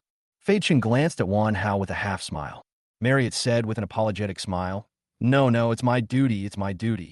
Fei Chen didn't say anything else. He picked up the medicine box and said to Zhao Wan, Follow me. After saying that, he walked straight to the lounge in the box. Zhao Wan glanced at Fei Chen timidly, lowered her head, and followed him limping. The door of the lounge closed gently, isolating the noise from the outside world. Take off your shoes. Fei Chen pulled over a chair and sat down, saying without raising his head. Zhao Wan bit her lip and lay down on the sofa in the lounge. Bear with it. Chun Fei's tone was calm, but his movements were gentle as he skillfully treated her wound. He looked up at her, and the little girl looked pale. His forehead was covered with fine beads of sweat, and his long eyelashes were trembling slightly, like a frightened deer. His hands moved more gently, and his tone slowed down unconsciously. Will be done soon. After treating the wound, Fei Chen simply bandaged it. Looking at that familiar face again. Fei Chen's voice was a little hoarse. Do you know someone named Zhou Mei? Zhao Wan suddenly raised her head, her eyes full of shock and disbelief. She covered her mouth and took a long time to find her voice. How? How do you know my mother's name? Chun Fei's heart was filled with turmoil. He suppressed his emotions and asked, Your mother's name is Zhou Mei. Are you Zhou Mei's daughter? He stared blankly at Zhao Wan in front of him. Then Fei Chen took a deep breath and tried to calm his excitement. He slowly asked, How old are you? Is your mother? Is she okay? Zhao Wan's eyes were slightly red, and she lowered her head, her voice choking with sobs. I'm 20 years old this year. My father passed away when I was very young, and my mother has been raising me all these years. 2 years ago, my mother brought me to Jiangdu, saying that she was looking for my grandparents. Having said that, Zhao Wanwan paused, as if she was lost in painful memories. Then what? Fei Chen asked, with a barely perceptible nervousness in his tone. Zhao Wanwan shook her head, tears streaming down her cheeks. We went to the Zhou family, but they didn't believe we were their granddaughters, nor did they believe my mother. They even said we were liars and kicked us out. How so? After hearing this, Fei Chen felt even worse about the Zhou family. He didn't expect that the Zhou family not only refused to help his mother, but also ignored their other daughter. What happened next? Where did you go? After hearing this, Fei Chen continued to ask. Later, we want to look for my aunt again, but I heard that my aunt's family went bankrupt a few years ago, and the neighbors didn't know where they went. Zhao Wanwan was already sobbing when she said this. She bit her lips tightly, as if she was trying hard to endure something. Chun Fei's heart tightened. He knew very well that the aunt Zhao Wanwan mentioned was most likely his mother Zhou Hongxia. Chapter 89 Family. When the Chun family encountered a great change, he and his mother were no longer there. Then how are you related to Lu Ting? Fei Chen asked doubtfully. My mother is sick and need a lot of money for treatment. When Zhao Wanwan said this, she could no longer hold back and burst into tears. I really had no choice but to agree to marry Lu Ting. He said he would help me treat my mother, but I didn't expect him to go back on his word. Chun Fei looked at the girl in front of him who was only about 20 years old. He took a deep breath, walked to Zhao Wanwan, patted her shoulder gently, and said softly, Don't be afraid, everything is over. Zhao Wanwan raised her head and looked at Chun Fei with tears in her eyes, as if she had grabbed the last straw to save her life. Can you help me? Please. Chun Fei looked at Zhao Wanwan's tearful face, feeling mixed emotions. He took a deep breath and suppressed the waves in his heart. Now is not the time to recognize each other. He needs to confirm Zhou Mei's identity first. Wanwan, don't be afraid. Everything will be fine.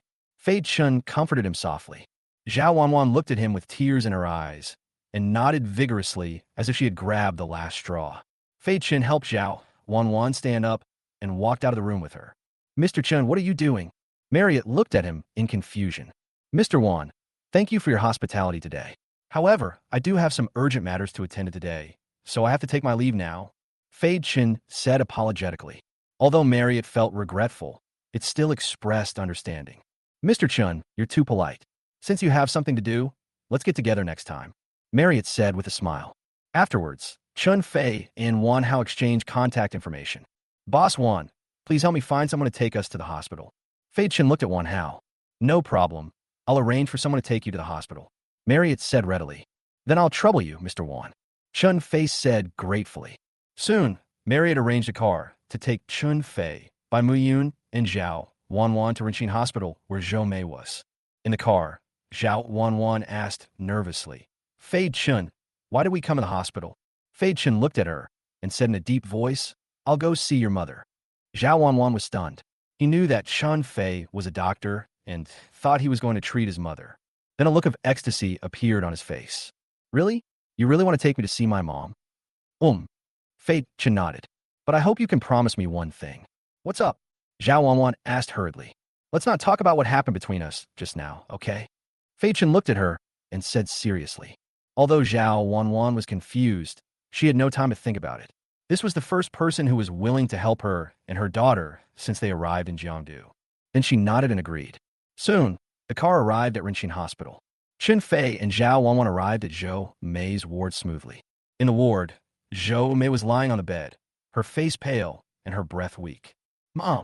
When Zhao Wanwan saw her mother's appearance, she burst into tears, rushed to the bedside, and held her hand tightly. Zhou Mei slowly opened her eyes and saw Zhao Wanwan. A relieved smile appeared on her face. The ward was filled with the smell of disinfectant, mixed with a faint hint of sadness. Chun Fei walked forward with a professional smile on his face. Hello, Andy. I'm Wanwan's friend and a doctor. I heard you weren't feeling well, so I came to see you. Zhou Mei smiled weakly, and the wrinkles at the corners of her eyes were like the grooves of old tree bark. She doesn't look like the young and beautiful girl she used to be. She heard Chun Fei's words and said quickly, Thank you, young man, for making you come all the way. Of course you should. Auntie, just call me Xiao Chun. As Fei Chen spoke, He opened the medicine box he carried with him, took out a stethoscope and other tools, and began to perform a simple examination on Zhou Mei. His movements were gentle and skillful, his eyes focused, as if he was treating a treasure.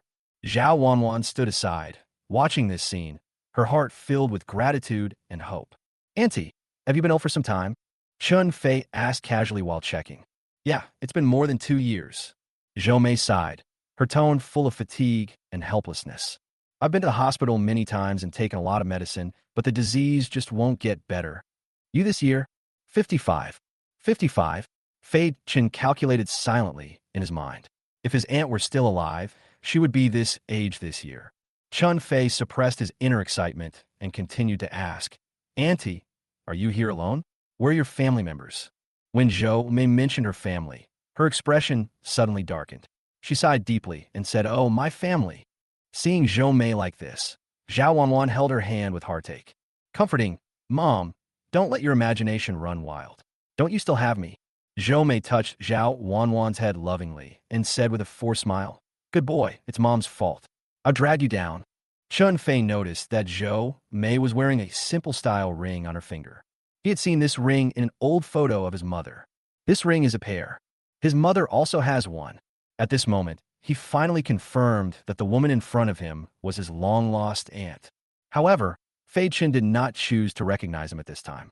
Firstly, he was worried that Zhou Mei's body would not be able to bear the sudden surprise. Secondly, he also wanted to give his mother a surprise and let her witness this touching scene with her own eyes. Thinking of this, Fei Chen took a deep breath and calmed down his excitement. He said to Zhou Mei, "Auntie, don't worry. I can cure your disease. I will definitely cure you." Upon hearing this, Zhou Mei and Zhao Wanwan were stunned. Especially Zhao Wanwan. She looked at Chun Fei in disbelief. He asked, Are you serious? Can you really cure my mother's illness?" Fei Chen nodded confidently and said, "Of course. When have I ever lied to you?" Seeing Chun Fei so confident, Zhao Wanwan felt a glimmer of hope in her heart. "So, what do you need me to do?" "You don't need anything. You just need to trust me." Bai Miyun stood quietly by the side, keenly capturing Chun Fei's emotional fluctuations. Although he didn't know what exactly happened, his intuition told him that these two people had a close relationship with Chun Fei. "Auntie, you should have a good rest first. I will come to see you tomorrow," Fei Chun said softly, with a barely perceptible excitement in his tone. Zhou Mei nodded gratefully. Okay. Thank you for your hard work, Xiao Chun." Chapter 90 Married? Fei Chun and Bai Muyun walked out of the ward and gently closed the door. In the corridor, Bai Muyun finally couldn't help but ask, "My aunt and cousin." Fei Chun took a deep breath and spoke slowly. Bai Muyun was stunned for a moment, but at the same time, he was happy for Fei Chun. "Really? Congratulations." Chun Fei patted Bai Muyun's shoulder, feeling deeply moved. "Yeah, I didn't expect it. I really didn't expect it." Chun Fei suddenly said something after thinking of it. "Let's go and pay the hospital bill first." After saying that, he walked straight to the payment window. He handed the bank card directly to the staff at the window. "Change the patient in room 603 to a single room, and I'll pay for it." "Okay, Dr. Chun." After hearing what Chun Fei said, the staff took the bank card and started to operate it skillfully. After completing the formalities, Chun Fei and Bai Muyun left the hospital together. "Why didn't you tell them?" Bai Muyun asked doubtfully as he walked. "Wait a minute." Chun Fei pondered for a moment and said, "I want to give my mother a surprise." "Yes, this is indeed great news." Bai Muyun nodded in agreement. "I'm sorry, Brother Bai. I made you run around with me all day." Fei Chen patted Bai Muyun's shoulder with a hint of apology on his face.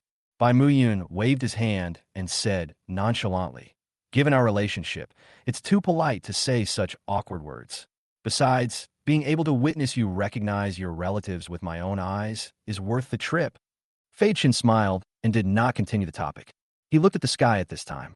So he said, "Let's go to my house first and eat and talk." "Go in your house? Aren't you afraid that I'll disturb you and Mr. Qin?" Bai Miyun raised his eyebrows ambiguously, with a hint of ridicule in his tone. Chun Fei ignored his joke, hailed a taxi, and the two of them went straight back to the Qin family villa. When I got home, as expected, Qin Bingyun had not returned yet. Fei Chen asked the servants to prepare dinner, and then brought Bai Muyun to the living room. "Sit down for a while. I'll go see the old man," Chun Fei said to Bai Muyun. Bai Muyun nodded, wave his hand, and let Chun Fei go about his business. After settling by Muyun, Fei Chun went directly to Mr. Chen's room. When the medical staff in the room saw him, they immediately made way respectfully. He walked to the bedside and reached out to feel the old man's pulse. His pulse is steady and strong, and his complexion is much better than before. It seems that he has recovered well. Chun Fei nodded secretly in his heart, estimating that the old man would wake up today or tomorrow. Just as Fei Chun was about to withdraw his hand, old man Qin, who had originally closed his eyes, suddenly opened them. Woke up! The medical staff nearby exclaimed in surprise, their faces filled with disbelief. Old Master Qin looked around, his gaze lingering on Fei Chun for a moment. A hint of doubt flashed in his cloudy eyes. You are. Old man, you finally woke up. That's great. The Qin family's old housekeeper was standing behind Fei Chun. Seeing this, he didn't wait for Fei Chun to speak. He immediately burst into tears and became incoherent with excitement. Old Lu, it's you. Old Master Qin seemed to remember something, and a kind smile appeared on his face. What's wrong with me? The doctor said you. Before the old housekeeper could finish his words, he was interrupted by Chun Fei. Old man, you just woke up? I will tell you about these things later. When Mr. Qin saw the young man in front of him interrupt him, his eyes fell on Chun Fei again, and he continued to ask, Young man, you are? Grandpa, his name is Chun Fei. He is my husband. Chun Fei hasn't answered yet. A cold voice came from the door. Everyone turned around and saw Qin Bingyun walking in. Husband. Old Master Qin frowned slightly. Yes, Grandpa, Fei Chun and I have already obtained our marriage certificate. Qin Bingyun walked to the bedside and spoke calmly. When Mr. Qin heard his granddaughter say, a husband, his eyebrows were twisted into the shape of the Chinese character Chan. He wanted to say something, but was blocked by Qin Bingyun's words that they had obtained the marriage certificate. I can only change my words. Getting married? Why didn't you tell me in advance? As a grandfather, I didn't even have time to prepare a red envelope. Mr. Qin's tone was full of dissatisfaction. Grandpa, please don't blame Bingyun. I like Bingyun too much and want to marry her home as soon as possible, so... Chun Fei spoke directly to Qin Bingyun's rescue, scratching his head a little embarrassedly. When Mr. Qin heard this, he shook his head helplessly, thinking that this kid was showing off. However, he also understood that his granddaughter had always been cold and aloof, and since she had taken the initiative to agree to get married, she must have liked this man. You're smart, kid. Old Master Qin snorted coldly, but his tone was obviously much softer. Okay, old man, I just woke up and I'm still weak. If you have anything to say, let's talk about it tomorrow.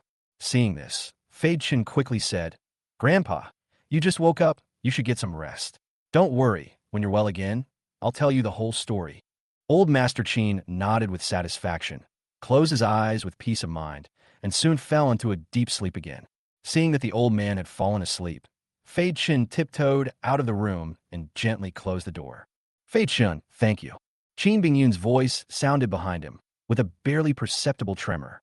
Fei Chun turned around and saw Qin Bingyun's eyes were slightly red, and his heart softened. Subconsciously, he reached out and held her in his arms, saying softly, What nonsense are you talking about? Isn't this what I should do? Qin Bingyun buried her head in Chun Fei's arms, listening to his strong heartbeat, and felt an unprecedented sense of security in her heart. At this moment, she suddenly felt that perhaps she had fallen in love with Fei Chun. Chun Fei gently patted Qin Bingyun's back, feeling the soft body in his arms, and his heart couldn't help but ripple. Speaking of which, this was the first time he hugged Qin Bingyun so intimately.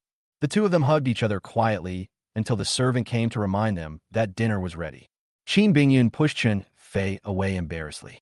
Chun Fei and Qin Bingyun walked down the stairs side by side. In the living room, Bai Muyun was flipping through a magazine boredly, but in fact his ears had been pricked up, paying attention to the movements upstairs. Hearing the noise, he quickly put down the magazine, stood up, and went to greet her, but his eyes involuntarily fell on Qin Bingyun's face first. Miss Qin, who was always as cold as ice, now had slightly red eyes. There was an unnatural blush on her face, and a faint pink tinge on her fair neck, as if she was shy. Bai Muyun muttered to himself, What did these two people do upstairs? He secretly glanced at Chun Fei, who looked very proud. Chapter 91 set a small goal first. There was an unconcealable smile on the corner of his mouth, which deepened Bai Muyun's suspicion. Ahem. Bai Muyun coughed lightly to hide his embarrassment. Boss Qin, I'm so glad to hear that Mr. Chin has woken up. I came in such a hurry and didn't bring any gifts. I'm so sorry. Chin Bingyan came back to her senses, smiled faintly, and said, Mr. Bai, you're joking. There's no need to be so polite. Annie Wong, could you please go to the kitchen and prepare some light liquid food for the old man? He just woke up and can't eat anything too greasy for the time being. Chun Fei gave instructions to the servants while greeting Bai Muyun. Brother Bai, let's eat first. We can talk about anything after we finish eating. Bai Muyun was already starving. Without being polite with Chun Fei, he sat down at the table, picked up his chopsticks, and started eating. Qin Bingyan looked at the two of them until they had something to say. He smiled slightly and said, You guys eat first. I want to go and accompany Grandpa for a while. After saying that, he stood up and left the restaurant. Hey, you're really good. You managed to take down Boss Qin? As soon as Qin Bingyan left, Bai Muyun couldn't wait to ask, his tone full of gossip. Tell me the truth. Did you use any despicable means? Fei Chen rolled his eyes at him and said unhappily, What despicable tactics? Don't talk nonsense. Then she ignored him and picked up her chopsticks to eat. After dinner, the servants cleared away the dishes and served tea. Chun Fei and Bai Muyun went to their small pharmacy in the Qin family. Qin Bingyun went upstairs to accompany her grandfather. Tell me, why did Master Bai come here in person? Chun Fei leaned back in his chair and looked at Bai Muyun with a half-smile. Bai Muyun coughed dryly and put away his usual cynical look. He said seriously, Fei Chun, let's not mince words. I'm here for the recipe. I thought it was something important, worth your personal trip. Chun Fei was surprised. Can't you just send someone? You don't understand. Bai Muyun lowered his voice with a hint of excitement in his tone. This is a serious matter. I have to watch it myself to feel at ease.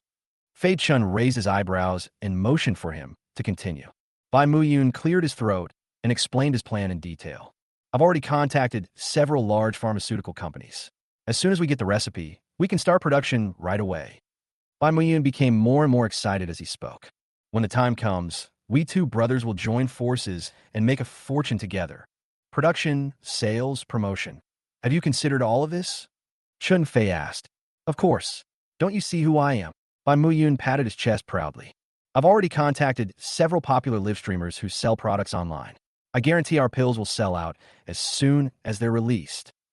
A live streamer selling goods?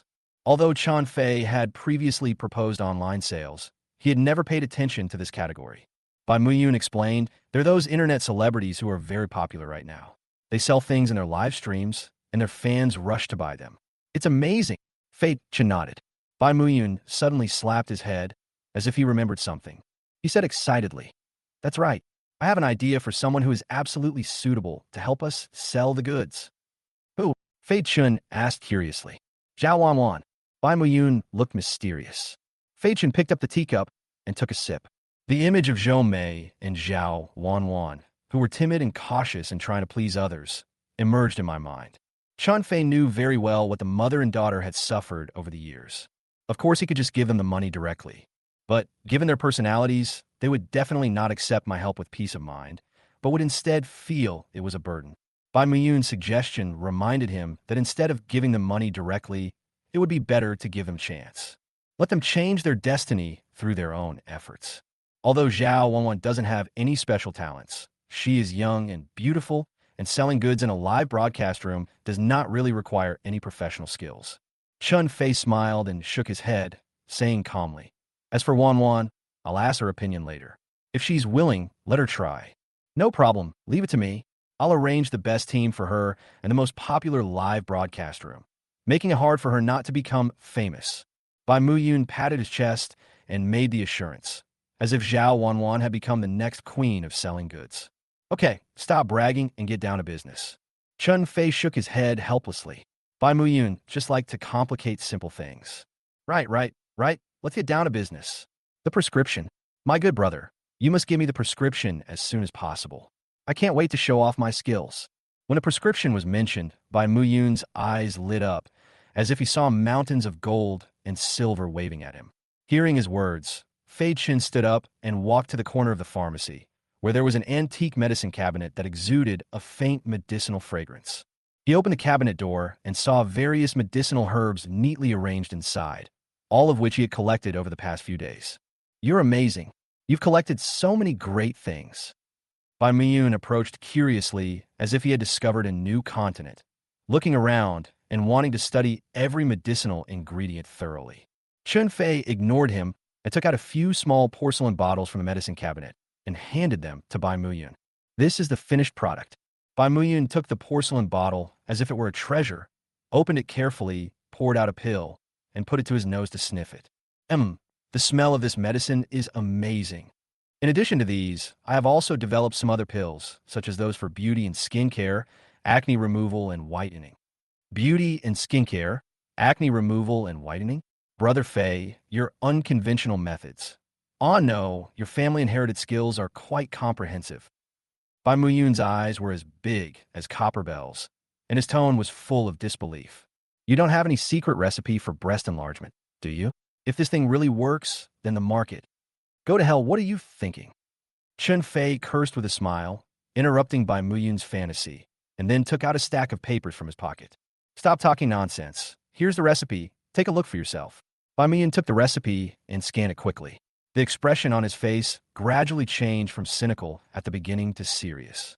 He also studied medicine, and in his eyes, these pills developed by Fei were like glittering mountains of gold. Strengthen your body, prolong your life, beautify your complexion.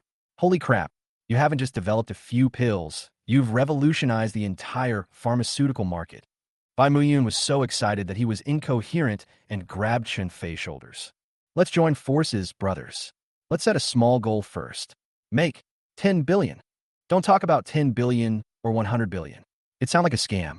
Chapter 92 Confirmation of Relationship. Chun Fei pried open Bai Muyun's fingers, feeling both amused and helpless. You've read the recipe. Do you have any questions? Don't worry, brother. I'll take care of this. Production, sales, promotion. I promise to build a pharmaceutical empire for you. Don't come on. I'm not interested in a pharmaceutical empire. Fade. Chun shook his head. I just hope these drugs can actually help those who need them. Well, I admire your awareness. Bai Muyun took the teacup from the table and calmed down his excitement. But Brother Fei, your idea is exactly the same as mine. Making money is important, but being able to use our medical skills to benefit the public is truly a meritorious deed. The two smiled at each other, and everything was said without words. Although Bai Muyun always talks about making money, deep down he always has awe and enthusiasm for the inheritance and development of traditional Chinese medicine. With so many doctors in his family over the years, he has witnessed so many people suffering from illness. Although his medical skills are not very good, he is eager to use his own strength to promote traditional Chinese medicine and benefit more people. Since we have the same idea, then it's settled. Bai Muyun slammed the table and said with great pride, Okay, whatever you say, I'll do. Chun Fei has always been confident in Bai Muyun's ability to act. Then our company will be called. Bai Muyun touched his chin and pondered for a moment. Just call me Shinnong. How about that? Sounds domineering, right? Shinnong. Fei Chen was slightly stunned, then nodded and smiled. What a great name. I call it Shinnong. Shinnong tasted hundreds of herbs and practiced medicine to save the world. Our company is named Shinnong to pay tribute to the culture of traditional Chinese medicine and let more people understand and recognize the charm of traditional Chinese medicine. Bai Muyun became more and more excited as he spoke, as if he had already seen the Shinnong company going global and becoming a leader in the field of traditional Chinese medicine. Okay, it's settled. Chun Fei is also full of expectations for the future. He knew that by joining forces with Bai Muyun, they would be able to create a great career and let the light of traditional Chinese medicine shine on the world. When Bai Muyun's excitement died down, he looked at the time, and it was already late at night. Oh my God, it's already this late. Bai Muyun stretched and yawned. Okay, I'll have the maid prepare a guest room for you. Chun Fei smiled and shook his head. He called the servant and asked him to arrange accommodation for Bai Muyun. After settling Bai Muyun down, Fei Chen walked upstairs quietly, wanting to see Old Man Qin. He pushed the door open quietly and saw Qin Bingyun lying on the bed, already asleep. Old Master Qin was in much better spirits than before, and he was looking at Qin Bingyun lovingly, his eyes full of doting. Perhaps the medical staff also felt that the grandparents and grandchildren needed to be alone, so there was no one else in the room. Seeing Fei Chen come in, Old Man Qin winked at him and signaled him to quickly carry Qin Bingyun back to the room to rest. Fei Chen nodded and walked lightly to the bedside. Qin Bingyun was sleeping soundly, Her long eyelashes cast a shadow on her face, and her fair cheeks were faintly flushed like a sleeping baby. Chun-Fei was a little dazed. This woman usually looked so aloof, but he didn't expect that she would be so peaceful and beautiful when she was asleep. He took a deep breath, bent down, and gently picked up Qin Bingyun. Qin Bingyun was so light that Fei Chen wondered if he was holding a dummy. He held her carefully, afraid of waking her up. When he reached the door, Fei Chen suddenly felt Qin Bingyun move, and he looked down. Qin Bingyun had opened her eyes at some point and was looking at him with a pair of confused eyes. "Are you awake?" Fei Chen asked somewhat awkwardly. Qin Bingyun didn't say anything, but just looked at him quietly with a complicated look in her eyes. I saw you fell asleep, so I wanted to carry you back to your room to rest." Chun-Fei explained. "Oh." Qin Bingyun responded lightly, and then stopped talking. Chun-Fei held her in his arms and returned to her room in silence. He gently placed her on the bed and covered her with the quilt. Fei Chen turned around and wanted to leave, but was stopped by Qin Bingyun. "Wait a moment." Fei Chen turned around and looked at her in confusion. Qin Bingyun seemed to be hesitant to speak, as if she had something to say but didn't know how to start. "What's wrong?" Chun-Fei asked. Qin Bingyun bit her lip. The blush on her cheeks became more obvious. Her eyes were erratic, as she didn't dare to look directly into Chun-Fei's eyes. Fei Chen felt a pang of irritation at her behavior, and couldn't help but tease her. "What? Mr. Qin is still embarrassed? Just say whatever you want to say."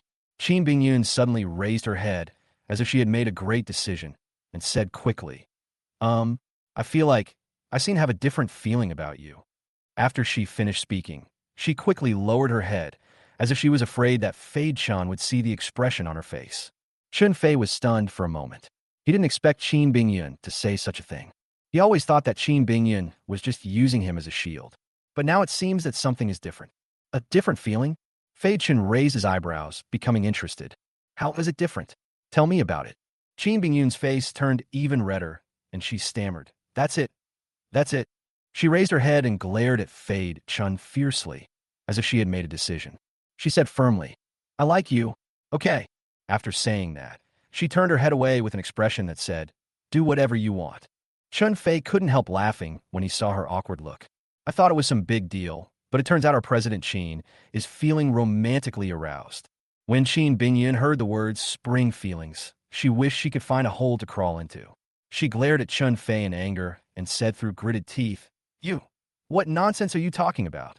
Fei Chen stopped laughing, walked to the bed, and sat down, looking at Qin Bingyun, and said seriously, "I like you too." Qin Bingyun was stunned. She didn't expect Chun-Fei to admit his feelings so directly. Are you serious?" she asked somewhat uncertainly. Fei Chen nodded and looked at her gently. "Really?" The room suddenly became quiet, with only the sound of each other's breathing being audible. After a while, the two of them said almost at the same time, "Then, why don't we give it a try? Try falling in love." The two of them said this again in unison, then smiled at each other. "Okay, let's give it a try." Qin Bingyun suddenly felt that all her worries during this period seemed unnecessary.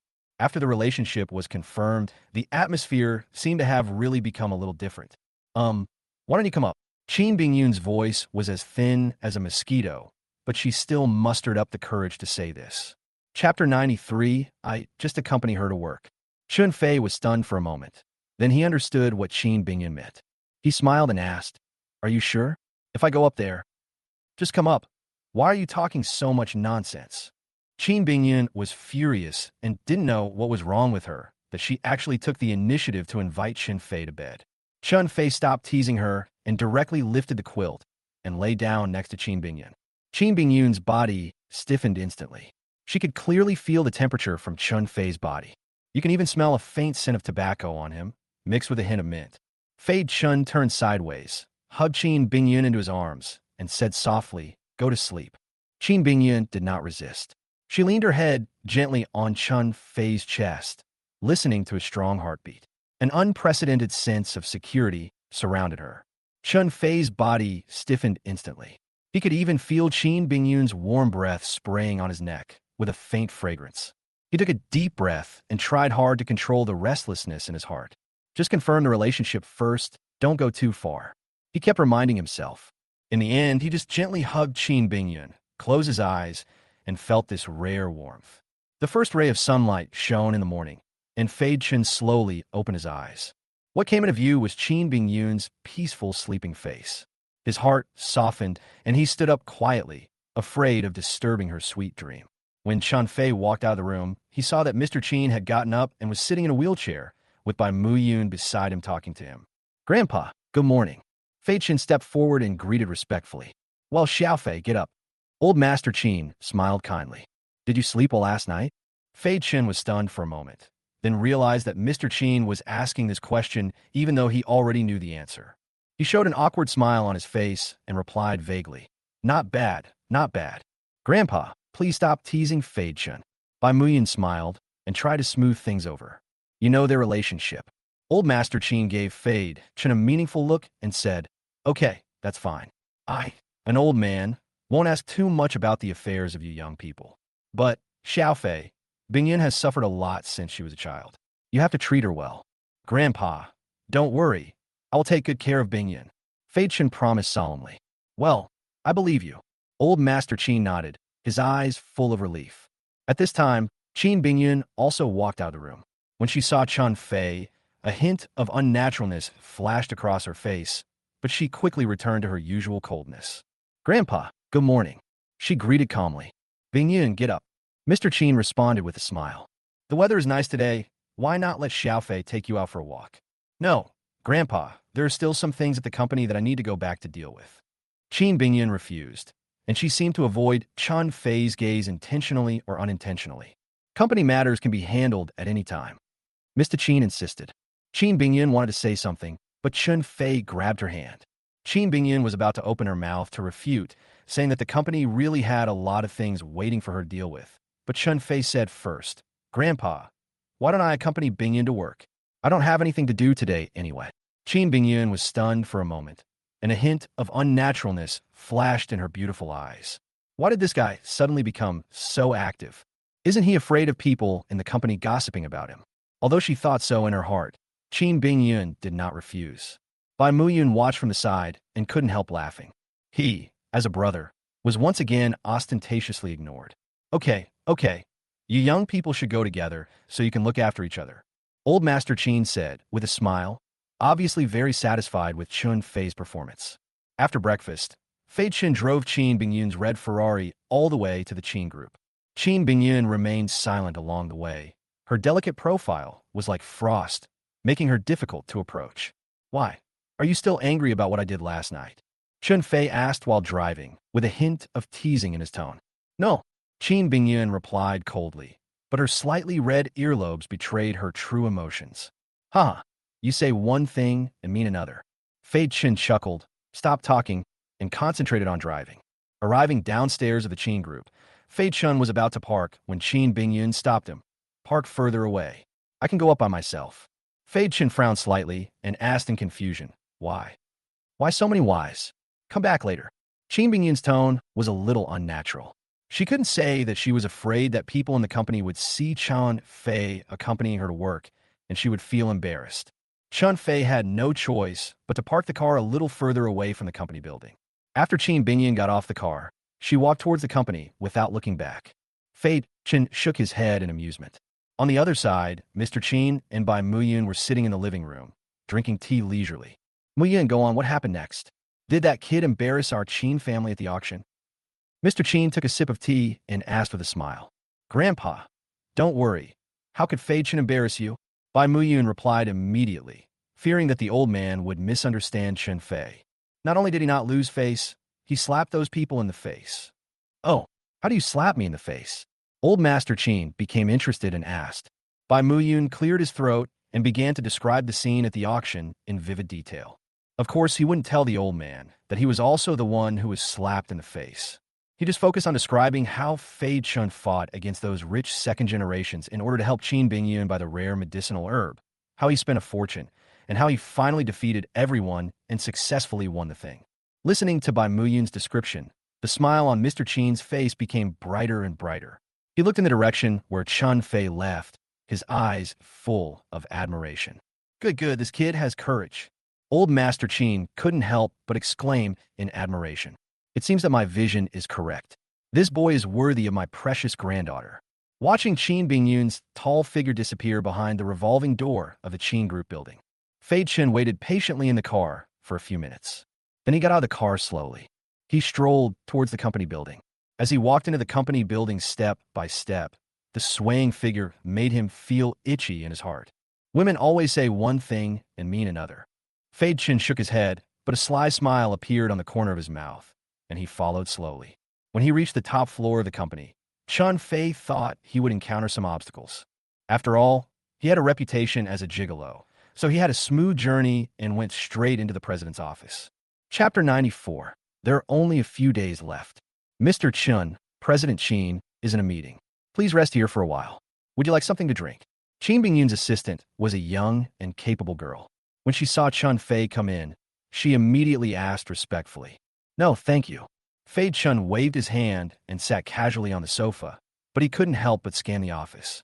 The office is very large, with a simple and elegant decoration style. From the floor-to-ceiling windows, you can see the bustling scene of the entire Jiangdu city. As expected of the Qin Group, the style is really unique. Just as Fei Chen was thinking, the office door was suddenly pushed open and a middle-aged man in a suit and a beer belly walked in aggressively. "Why are you here, kid?" When the man saw Fei Chen, he frowned and asked in a bad tone. Fei Chen was stunned for a moment. He didn't recognize the man in front of him. Just as he was wondering, the assistant beside him quickly explained, "Mr. Qin, this is Mr. Qin's second uncle and also the company's vice president." Before the assistant could introduce Chun Fei to Qin Liqiang, "I know who he is." The man rudely interrupted the assistant and pointed at Fei Chen's nose and cursed. "You're just a useless gigolo. Why are you here at the company when you're not taking good care of my niece at home? Do you want to meddle in the company's affairs?"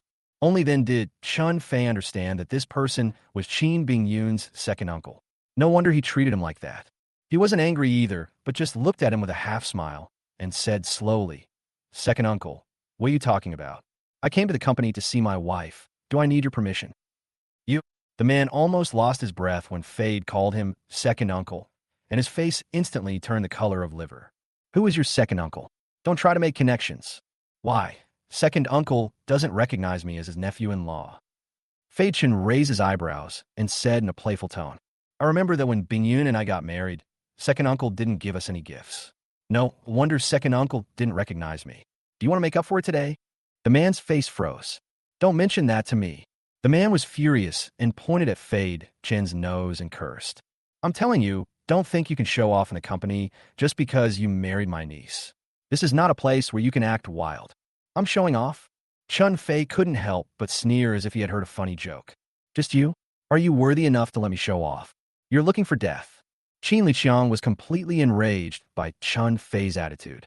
He rolled up his sleeves and charged towards Chun Fei with his fat body like a bull. "Today I will teach you a lesson on behalf of my niece, you ignorant loser." Chun Fei stood there motionless, watching Qin Liqiang's fat fist about to fall on his face.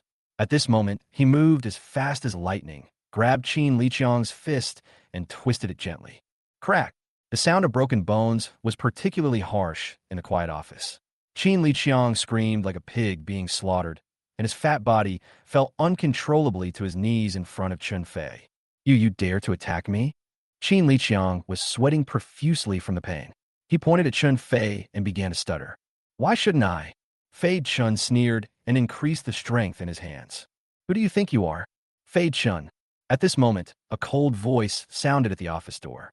Qin Bingyun finished the meeting and just walked to the office door when she saw this scene. Her face suddenly became gloomy. Hearing Qin Bingyun's voice, Fei Chun loosened his grip.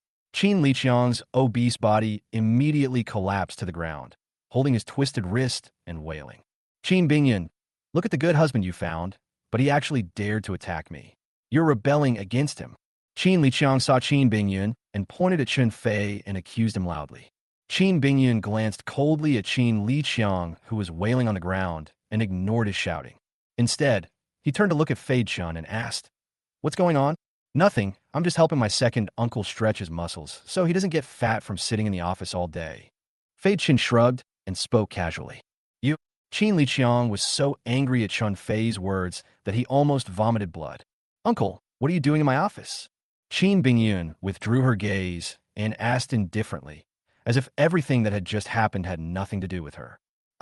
Qin Liqiang opened his mouth, but suddenly didn't know what to say. Since everything is fine, please go back. I still have work to do. Qin Bingyun waved her hand impatiently and ordered them to leave. Qin Liqiang was so angry that his beard stood up when he heard Qin Bingyun's harmless words. He pointed at Chun Fei's nose and cursed. Qin Bingyun, I'm telling you, your good days with him are numbered. After saying that, Qin Liqiang covered his twisted wrist and limped out of the office. Qin Bingyun looked at Qin Liqiang's leaving back. There was no ripple on her delicate face, but a cold light flashed in her beautiful eyes. What does he mean?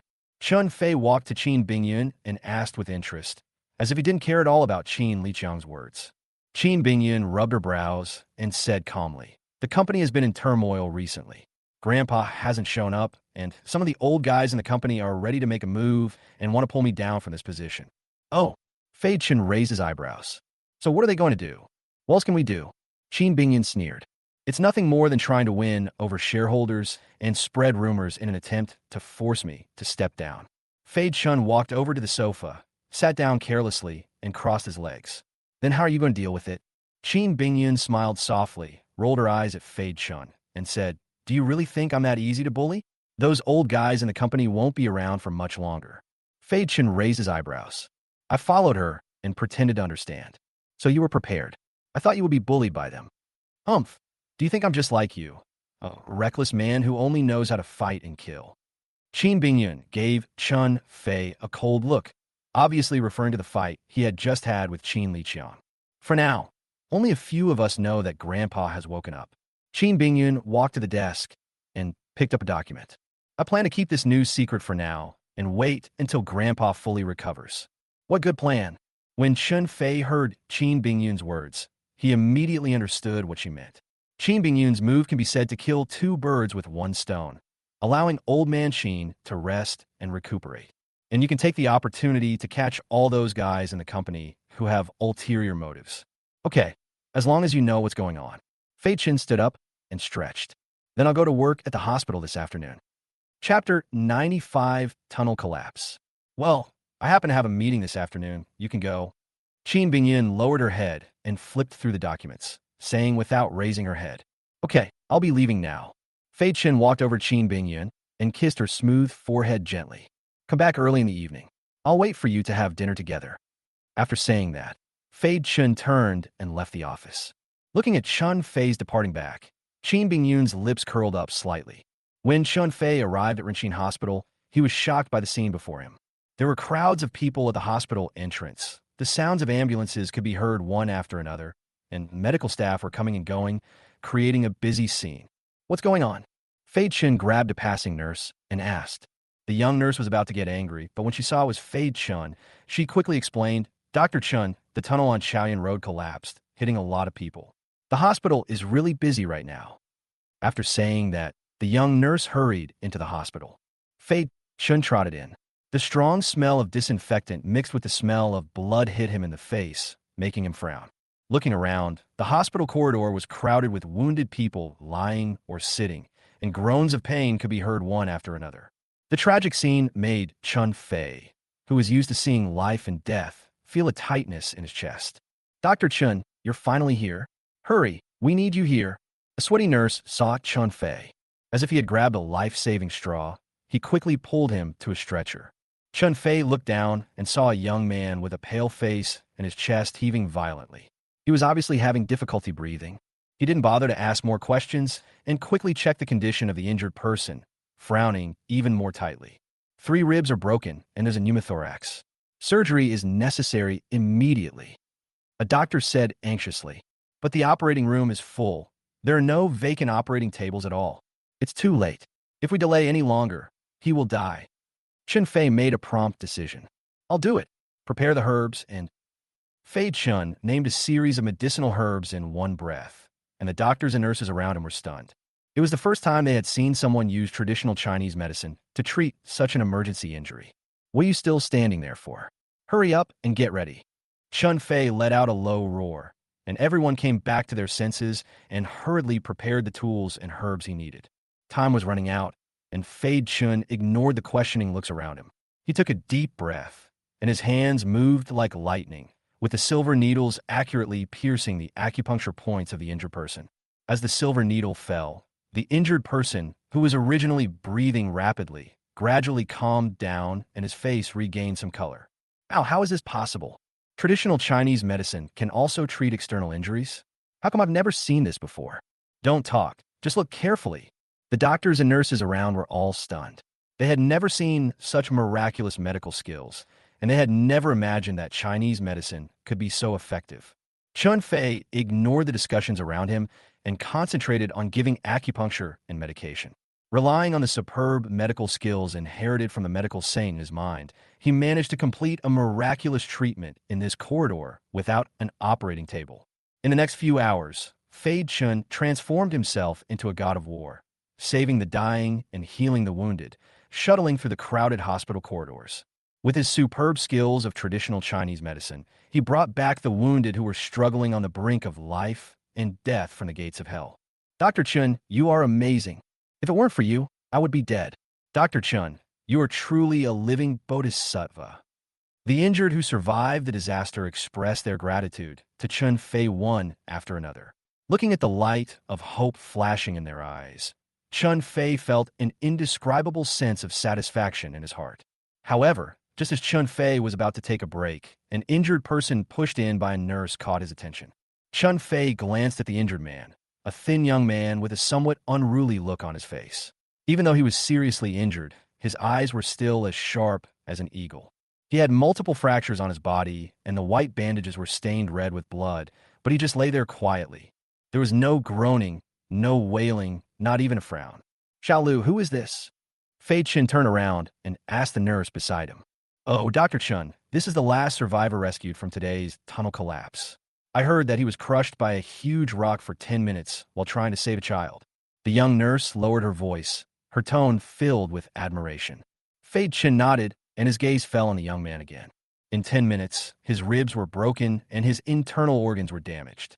With such injuries, an ordinary person would have been in excruciating pain, but he was so calm. This was not normal. Can you unbutton his shirt? I need to examine him further. Chun Fei said in a deep voice. Okay, Dr. Chun. Although the young nurse was a little hesitant, she still did as she was told. Fei Chun frowned and gently pressed his fingertips on the young man's chest. He felt a slight coolness from his fingertips, but did not feel any obvious rise and fall. Why is the heartbeat so weak? This is not right. Fei Chun's heart sank. The young man's injuries were much more serious than he had imagined. Broken ribs and damaged internal organs were fatal injuries. What was worse was that his heartbeat was so weak that it was almost imperceptible, which meant that his life was in danger. Doctor, I'm fine. Go save the others. Don't worry about me. The young man spoke with difficulty, his voice hoarse, but with a strange calmness. Fei Chun was startled and suddenly looked up at the young man. Don't you feel any pain? No, I feel fine. The young man grinned, revealing his white teeth, and seemed to feel no pain at all. Chun Fei's expression became even uglier. This was not a good sign. He knew that this was because the young man's injuries were too severe and his body had begun to activate its self-protection mechanism. His brain blocked the pain, allowing him to maintain a slight consciousness in the last moments of his life. Oh no, this is a sign of a last gasp. If we don't find a solution, he will surely die. Chun Fei was extremely anxious. He made a quick decision and took out an exquisite silver needle bag from his pocket. Xiaolu, prepare a bowl of strong liquor for me, Chun Fei said in a deep voice, and at the same time opened the silver needle bag. Silver needles flashed coldly at his fingertips. Dr. Chun, what are you going to do? The young nurse asked in surprise. No time to explain, just do as I say. Chun Fei spoke in a hurry. He no longer had time to explain. The young nurse did not dare to delay and hurried to prepare the liquor. What's your name, kid? As Chun Fei spoke, he had already picked up a silver needle with his fingertips and gently burned it on the alcohol lamp. The young man was stunned for a moment, as if he didn't expect Chun Fei to ask this, but he still answered obediently, Songjian. Chapter 96, 9-turn, Soul Resurrection Needle. Songjian, right? I don't care who you were before or what you did. Today I, Fei Chun, will pull you back from the gates of hell. A gleam of light flashed in Chun Fei's eyes, and his tone was firm and unquestionable. The young nurse hurried over with a bowl of liquor. Seeing the gleaming silver needle in Fei Chun's hand and his serious expression, my heart couldn't help but tremble. Fade Chun took the liquor and dipped the silver needle into it. Then he suddenly looked up, his eyes as sharp as an eagle, staring straight at Song Jian. Boy, this might be a little painful. Just bear with it. Before he finished speaking, the silver needle in Chun Fei's hand had already pierced into Song Jian's chest like lightning. This. Song Jian took a breath. Even though he could no longer feel any pain, the cold touch still made him shiver. Chen Fei ignored Song Jian's reaction. The silver needles in his hand danced like snakes, one after another, accurately piercing into the major acupuncture points on Song Jian's chest. As the silver needle fell, a strange blush appeared on Song Jian's face, which was originally bloodless, and then his body began to tremble slightly. Dr. Chun, this is... The young nurse was stunned, watching from the side. She had never seen such miraculous medical skills. Fei Chen did not answer. His attention was completely focused on the patient in front of him, with beads of sweat oozing from his forehead. This was the first time he used the 9-turn soul-restoring needle in real life. This was the unique skill of the ancient medical Saint Hua Tua, which could only stimulate the vitality in the patient's body. But now, Chun Fei can no longer care about so many things. This may be Song Jian's last chance. Get up for me. With a low shout from Fade Chun, the last silver needle in his hand suddenly pierced into the Baihui acupoint on Song Jian's head. Buzz! A strange energy wave spread out in all directions with Song Jian as the center. As the last needle was injected, Song Jian's chest heaved violently, as if trying to break free from some restraints. The young nurse held her breath and stared at him without blinking. He's alive. He's really alive. The young nurse shouted excitedly, looking at Chen Fei with eyes full of awe. This is simply a miracle. Fei Chen let out a long sigh and slowly withdrew the needle, his forehead covered with fine beads of sweat. The 9-turn soul-restoring needle is an ancient medical technique, but it is extremely mentally demanding to perform, especially in such a life-or-death situation, where there is no room for error. Dr. Chen, you're amazing. You're a miracle doctor. The young nurse said admiringly that she wished she could become Chun Fei's disciple right now. Fei Chun waved his hand, signaling her not to say anything. Don't be too happy yet. He has only recovered his breathing and heartbeat. He is not yet out of danger. Huh? Will it be like this again? The smile on the young nurse's face suddenly froze, and she looked worriedly at Song Jian, who was still unconscious. Well, his injuries are too severe, and his body functions have not yet fully recovered. He needs time to recuperate slowly. Chen Fei explained. Let's push him to the ward for observation first. If there is any situation, notify me immediately. Okay, Dr. Chun. The young nurse nodded and quickly pushed Song Jian into the ward. He wiped the sweat from his forehead, looked around, and found that the chaotic scene in the emergency hall had been brought under control. The director was directing the medical staff to classify the injured, sending those with minor injuries to the general ward and those with serious injuries to the operating room for emergency treatment. Seeing the orderly scene, Fei Chun nodded secretly in his heart. The dean was still quite reliable at the critical moment. Remembering that he was going to the Department of Traditional Chinese Medicine, Fei Chun walked towards that direction. Along the way, he saw many injured people being sent in, some with broken arms and legs. The tragedy was unbearable to watch. As expected, the situation in the traditional Chinese medicine department was the same as that in the emergency room. As soon as Chun Fei stepped into the door of the Department of Traditional Chinese Medicine, he was shocked by the chaotic scene in front of him. He saw many injured people lying on hospital beds with their wounds bandaged, but their faces showed fear and anxiety, and some were even shaking constantly. Mr. Liu. Chun Fei walked up to a gray-haired but energetic old man with a frown on his face. When Elder Liu saw Fei Chun, he felt like he had seen a savior. His cloudy old eyes suddenly lit up. Little Chun, you're finally here. You saw the situation today. We're seriously short of staff. Many of the patients with minor injuries are almost all here. Let me help. Chun Fei joined the treatment again without saying a word. At this time, the news about the Chaoyan Road landslide was being broadcast on TV. In the picture, the once bustling streets turned into ruins, with cries of help everywhere.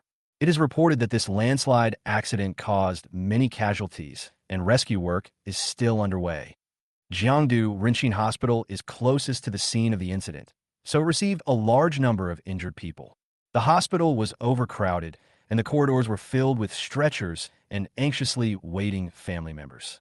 Thousands of miles away in Kyoto, in the Song family villa, the family was sitting in the living room, watching the news on TV. Oh my God, this is too scary. Song Jan's mother, a beautiful and well-maintained woman, covered her mouth and exclaimed, I hope everyone is safe. At this time, the TV screen showed Song Jan struggling to save people. He is helping the rescue team save people. On the TV screen, Song Jan's figure appeared repeatedly, and each time it was frozen. All of this made Song's mother in the Song family villa tremble with fear. She held her eldest son's hand tightly, her sharp nails almost digging into the flesh. Linner, look quickly. Isn't this your brother?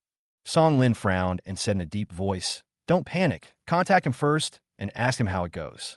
Yes, contact Genre. Contact Genre quickly. Mother Song urged the housekeeper incoherently.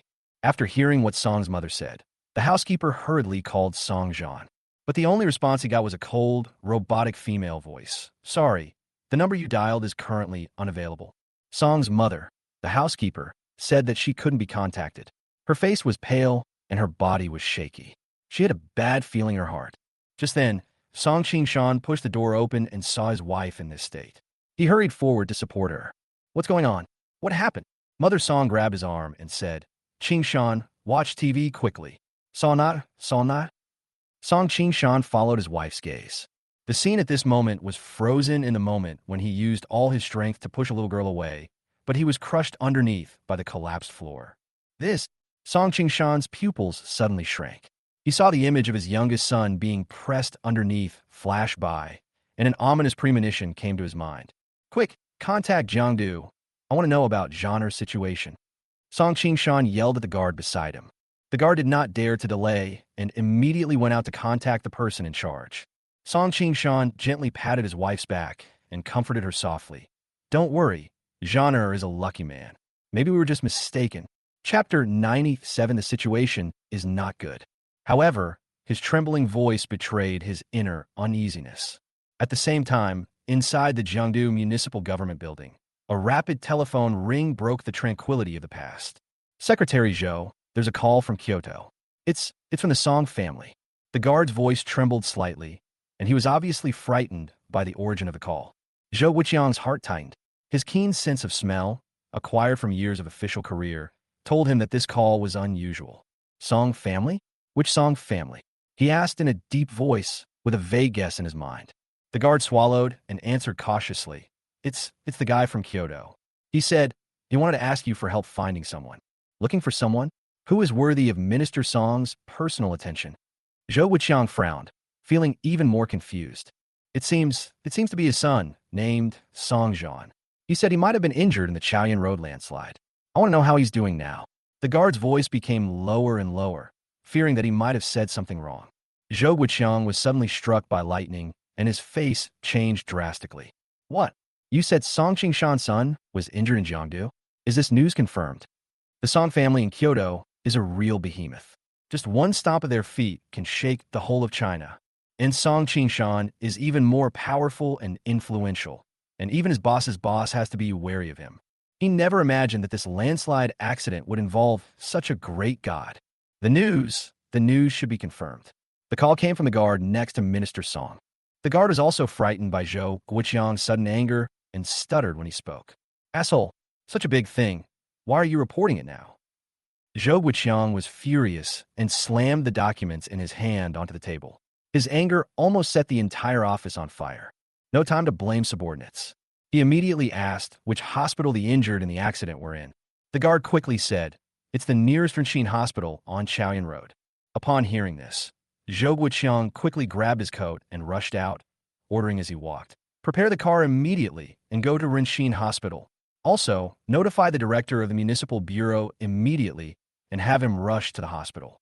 Find Song Jan at all costs. The guard had never seen Zhou Wuqiang lose his composure like this before. He was so frightened that he dare not breathe. He nodded quickly and went to make arrangements. In less than 10 minutes, Zhou Guoqiang and his followers rushed to Rinxin Hospital. The dean had been waiting for a long time. As soon as he saw Zhou Guoqiang, he immediately greeted him with a smile on his face. Hey, Secretary Zhou, why did you come here in person? If you have any instructions, just give me a call. Why would I ask you to come here in person? Liu Jiangwo nodded and spoke in an extremely flattering tone.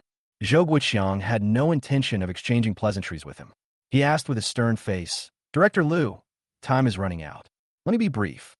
Among the wounded sent in this afternoon, is there a young man named Song Jian? Liu Jiangwo was stunned for a moment, as if he didn't expect Zhou Guoqiang to suddenly ask this. But he quickly reacted and said with a smile, Song Jian? That name sounds familiar. Secretary Zhou, please wait a moment. I'll have someone check right away. Having said that, he turned around and gave a few instructions to his men, asking them to quickly verify the situation. Zhou Guoqiang suppressed his anxiety and walked into the hospital reception room accompanied by Liu Jiangwo. The two sat opposite each other on the sofa, and the atmosphere in the room was terribly depressing. The dean secretly looked at Zhou Guoqiang's face, feeling very nervous, wondering what this big shot was up to. Time passed minute by minute, and every second was a torment for Zhou Guoqiang.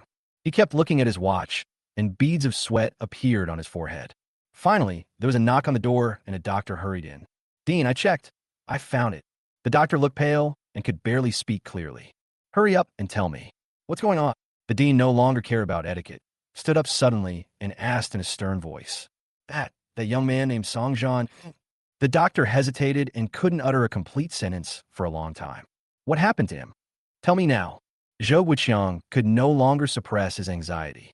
He stood up suddenly, grabbed the doctor's collar and roared. He might not be very optimistic. The doctor's voice trembled, as if he was about to cry at any second.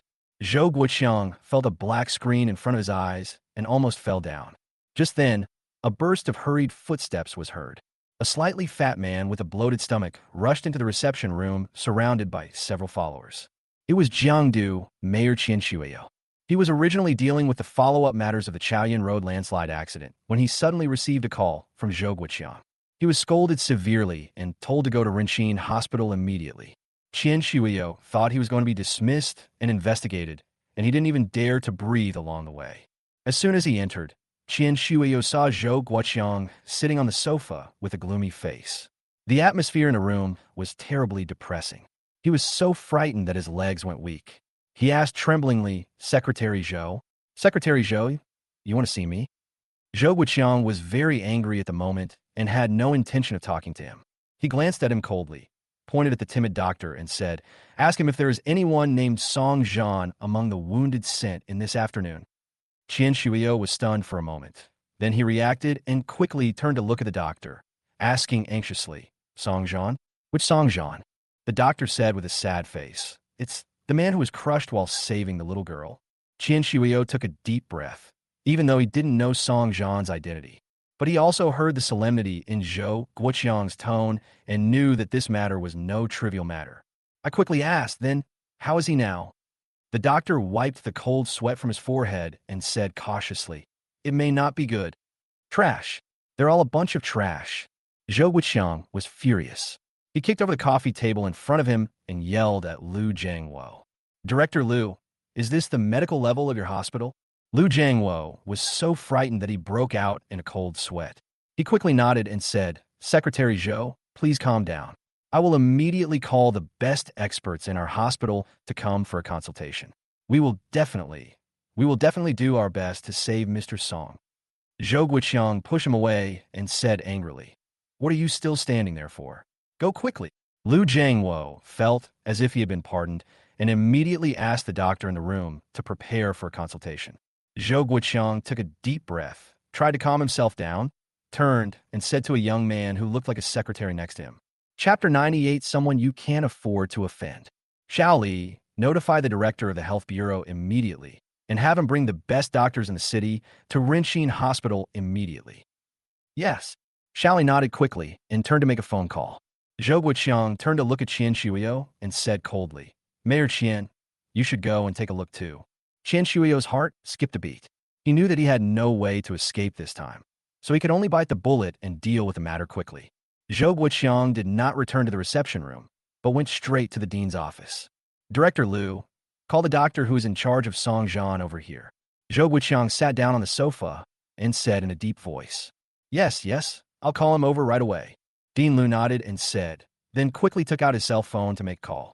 In less than 5 minutes, a middle-aged man in a white coat and gold-rimmed glasses was brought in. Dean Zhang, this is...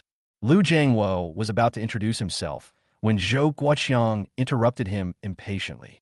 Are you the attending physician responsible for rescuing Song Jian today? Zhou Guiqiang stared at Vice President Zhang fiercely and asked in a deep voice.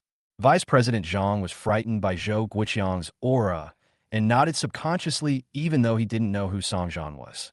I don't care what method you use. You must save Song Jian for me, Zhou Guiqiang said word by word. Vice President Zhang suddenly felt a chill running from the soles of his feet to the top of his head. He suppressed his fear and asked cautiously, Excuse me, Mr. Song? Why are you asking so many questions? Just do your own thing. Zhou Guiqiang interrupted him impatiently. You just need to know that he is someone we cannot afford to offend. Vice President Zhang groaned in his heart. He was so unlucky today. How could he have met such a great god? He wiped the cold sweat from his forehead and asked tremblingly, Then what should I do now? You should go back immediately and do your best to rescue Song Jian. Zhou Guiqiang slammed the table and roared. If anything happens to Song Jian, I'll hold you accountable. Vice President Zhang shuddered with fear and quickly nodded and said, Yes, I'll go right away. After saying that, he fled from the dean's office. Vice President Zhang trotted back to the emergency room, Zhou Guiqiang's gloomy face and warning words replaying in his mind, and his back felt cold. Damn it, who on earth is this Song Jian? He even made Secretary Zhou personally intervene and threaten me that if the person can't be rescued, I will be held responsible. What the hell am I asking? Vice President Zhang cursed Zhou Guiqiang and Song Jian, whom he had never met, in his heart, but he didn't dare to delay and grab a nurse and said, Take me to see Song Jian. The young nurse was startled by his sudden appearance and didn't react. She asked weakly, Vice President, which Song Jian are you? Stop talking nonsense and just save people. Vice President Zhang roared impatiently. It just so happened that the young nurse was the one who had just helped Chun Fei. She reacted immediately. He quickly took Vice President Zhang to an ordinary ward. Vice President Zhang was already fuming with rage, and seeing this scene only added fuel to his fire. Why is he in a regular ward? With such a serious injury, why isn't he being sent to the operating room? The young nurse was trembling with fear and stammered, Report to Director Zhang. The operating room. The operating room is full. And what? Vice President Zhang slammed the table so hard that the stainless steel tray on the table jumped up. The young nurse was so scared that she was about to cry. She said in a sobbing voice, And just now, Dr. Chun said to observe the patient first and call him anytime if there are any questions. Dr. Chun? Which Dr. Chun? When did we have a doctor named Chun in the emergency department? Vice President Zhang became even more impatient. It was already this late, and they were still observing. If someone really died, 10 lives would not be enough to compensate. The young nurse said timidly, It's Dr. Chun from the traditional Chinese medicine department. Nonsense. This is absolute nonsense. Vice President Zhang was furious and didn't take the so-called Dr. Chun seriously at all. In his opinion, these days anyone can pretend to be a doctor. If something goes wrong, who will take the responsibility? He angrily pointed to the nurse's nose and cursed. Hurry up and clear an operating room for me. If you delay the rescue, I'll tear your head off. The young nurse was so frightened that her face turned pale and she crawled to arrange the operating room. Vice President Zhang looked at Song Jian, who was lying on a hospital bed, pale and lifeless. He felt very nervous and prayed that nothing would go wrong. In the Department of Traditional Chinese Medicine, the system's broadcasting voice kept ringing in Chun Fei's mind. Ding. The patient was successfully treated. Points +1. Ding. The patient was successfully treated. Points +2. Ding. The patient was successfully treated. Points +5. Hearing this wonderful voice, Fei Chen couldn't help but smile slightly. The sky outside the window gradually darkened. Looking at the patients here, Fei Chen knew that he might not be able to go home tonight. He took out his cell phone and called Qin Bingyun. Hello, Bingyun, I have something to do tonight and won't be going back. There are a lot of patients in the hospital. On the other end of the phone, Qin Bingyun's voice was as cold as ever. Okay, I understand. Please be careful. After saying that, he hung up the phone. Fei Chen stood up and stretched his stiff body. He thought of Song Jian, who was buried under the rubble and whom he had rescued at noon, and Chun Fei's heart moved. Although the 9-turn soul-restoring needle can save his life, the sequelae should not be underestimated. He has to go and check out the situation so that he can deal with it in time. He walked out of the ward and came to the corridor, and found that the emergency room corridor which was originally crowded, was now much emptier. Most of the patients should have been transferred to other hospitals. At this moment, the door of the emergency room was suddenly pushed open and a group of people walked in. Walking in front was a middle-aged man wearing a black suit and with a shiny slicked-back hair. He had a serious face and looked intimidating without even getting angry. "Director Sue, why did you come here in person?" As soon as the dean saw the visitor, he immediately greeted him with a smile on his face, nodding and bowing, like a pug wagging its tail and begging for mercy. The person who came was Su Liren, director of the Jiangdu Health Bureau. Behind him followed a group of doctors in white coats, each of them with a serious expression and hurried steps. "How's it going?" Su Liren ignored the dean's courtesy, walked straight to the center of the emergency room, and asked in a deep voice, "Director Su, don't worry. The patient is already in the operating room." Vice President Zhang quickly stepped forward and handed over the medical record in his hand. Chapter 99, the credit was stolen. Su Liren took the medical record and read it carefully. The experts behind him also gathered around, each with a frown on their face, discussing in low voices. "The situation is worse than I imagined. Yes, multiple fractures, severe internal damage, and what?" Su Liren suddenly raised his head and swept his sharp eyes over the crowd. The gray-haired old doctor took a deep breath and said in a deep voice, "Moreover, the patient seems to have been impacted by some unknown force, causing his vital signs to be extremely weak. He could die at any time." Hearing this, Su Liren's face suddenly became even uglier. Chun Fei originally just wanted to come and see how Song Jian was doing, but he didn't expect to witness such a farce. At this moment, Su Liren also noticed Chun Fei. He looked the young man in the white coat up and down, a trace of contempt flashing in his eyes. "Who are you?" "I'm a doctor from the Department of Traditional Chinese Medicine, Chun Fei." Fei Chen said lightly. "Department of Traditional Chinese Medicine? Su Lai then, no. What kind of illness can Chinese medicine cure? Stop causing trouble here and get out of here." Upon hearing this, Fei Chen's expression suddenly turned cold, and he was about to open his mouth to refute. At this moment, the door of the operating room was open again, and a young doctor rushed out sweating profusely, shouting breathlessly, "Wake up! Wake up! The patient is awake." What?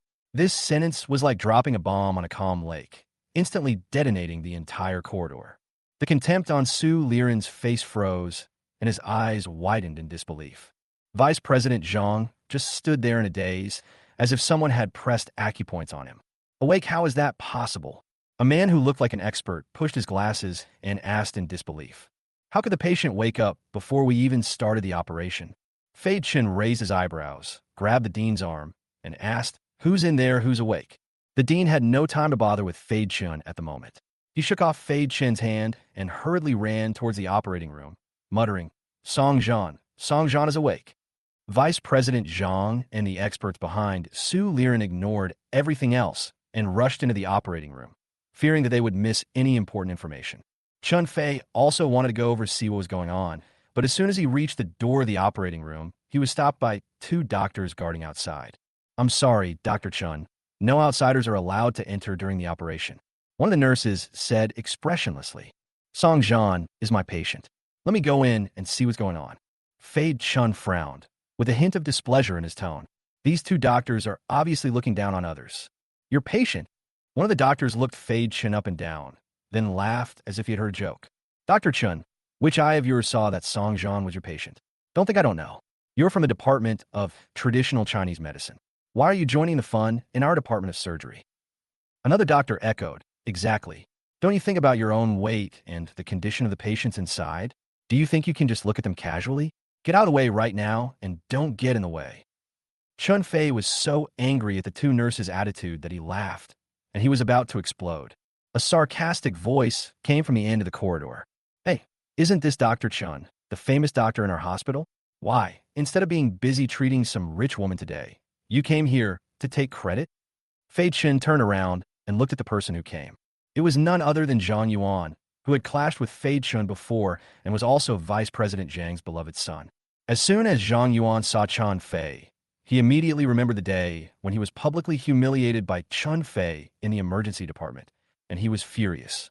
He then went to complain to his father, but to his surprise, Fei Chun had taken a leave of absence, so he never had the chance to teach him a lesson. "Take credit? What credit did I take?" Fei Chen raised his eyebrows and looked at Zhang Yuan coldly. Hey, you still don't admit it? Everyone knows that the person lying in there is my dad's patient. You are just a small doctor in the department of traditional Chinese medicine. Why don't you stay in your own area and come here to join the fun? Aren't you trying to steal the credit? Zhang Yuan became more and more proud as he spoke, as if he had already seen the scene of Chun Fei being despised by everyone. When the doctors and nurses around heard Zhang Yuan's words, they all looked at Chun Fei strangely. Dr. Chen, what do you say? When Su Liren heard Zhang Yuan's words, he couldn't help but frown. It was because Chun Fei just said that he was unhappy with the Department of Traditional Chinese Medicine, and now he heard Zhang Yuan say that Chun Fei was here to steal the credit. Su Liren's impression of Chun Fei became even worse. He felt that Chun Fei had bad medical ethics and was not worthy of being a doctor. Chun Fei looked at the suspicious eyes of the people around him, and suddenly a nameless fire rose in his heart. He never imagined that after he saved someone, he would be slandered by these people as a villain who wanted to steal the credit. Chun Fei was too lazy to pay attention to Zhang Yuan, the mad dog. He was more worried about Song Zhan's situation. Looking at the tightly closed door, they probably wouldn't let him in. Chun Fei thought that since Song Zhan had woken up, there shouldn't be any unexpected situations. Not wanting to pay any more attention to them, Fei Chun left immediately. Seeing Fei Chun leave, Zhang Yuan smiled triumphantly, as if he had won a battle. He thought to himself, "Boy, you're too young to fight with me." He had heard that the patient this time was of unusual status. If his father can really cure Song Zhan this time, his father's position in the hospital will be more stable. When the time comes, he will definitely ask his father to fire Chun Fei. After leaving the operating room, Fei Chun went straight back to the Department of Traditional Chinese Medicine. As soon as he walked into the office, he saw Mr. Liu sitting in a chair with his eyes closed. "Mr. Liu," Fei Chun called out softly. Elder Liu slowly opened his eyes and saw that it was Fei Chun. A kind smile appeared on his face. "Dr. Chun, how is the patient?" "The patient is awake," Chun Fei said. "So we're out of danger?" Mr. Liu asked in surprise. "I'm not sure. I wanted to go in and take a look, but was stopped by two doctors at the door. They said I'm from the Department of Traditional Chinese Medicine and not qualified to go in." Fei Chun said helplessly. "You are so easy to talk to." Old Liu glared at Fei Chun with dismay. Look at Zhang Yuan, relying on his father being the vice president to show off his power in the hospital. And then look at you. Chun Fei laughed and did not explain. Song Zhan was awake when he rescued him. He wanted to see how Vice President Zhang would explain it later. Old Liu looked at Fei Chun and suddenly seemed to have thought of something. He waved his hand and said, "Okay, Dr. Chun, go back and rest." "Ah." Fei Chun was stunned for a moment and asked in confusion. "Chapter 100, I didn't hear it, because it was muted."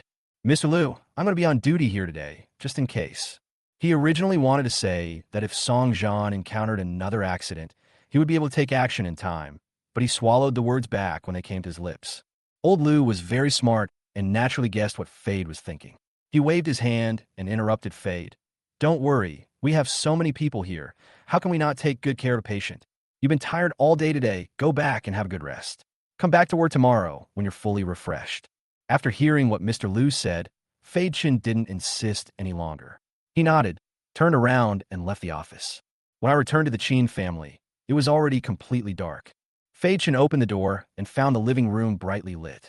Qin Bingyun, Old Man Qin, and Bai Muyun were sitting around the dining table eating. Seeing Chun Fei suddenly appear, the three of them were stunned for a moment. "Fei Chen, why are you back?" Qin Bingyun frowned slightly, with a hint of doubt in her tone. "Didn't you say you had something to do at the hospital today and wouldn't be back for dinner?" "I'll be back once I've finished my work." Fei Chen smiled and sat down on the chair next to Qin Bingyun. "I thought you were on duty at the hospital tonight," Bai Muyun said with a smile. Apparently they saw the news too. "How is the situation at the hospital?" "Almost," Fei Chen said lightly. That's good, that's good." Old Master Qin smiled and nodded. The restaurant in the Qin family villa was filled with the aroma of food. Chun Fei enjoyed this rare tranquility, as if everything he had experienced in the hospital before was just an illusion. "Xiao Chun, I heard from Bingyan that your mother isn't feeling well." Mr. Qin put down his chopsticks and asked with concern. "I'm sorry to bother you. I'm with my mother." Fei Chen replied calmly. "Ah, it's really not easy for Annie." Bai Muyun sighed. "By the way, Fei Chen, do you think this will work?" Mr. Qin put down his bowl and chopsticks, speaking in a sincere tone. Your mother and I are your and Bing Yun's elders. Although I was unconscious before, now that I'm awake, I have to visit my in-laws. How about we arrange a time someday for us to meet and have a chat? Chun Fei's heart moved. It's what I should do. Then I'll ask my assistant to arrange the time and place. Qin Bingyun said from the side, with a hint of warmth in her cold tone. The meal was completed in a joyful atmosphere. After dinner, Mr. Qin asked Chun Fei to accompany him for a walk in the yard. Bingyun, I have something to discuss with Fei Chun. You go ahead and do your work first.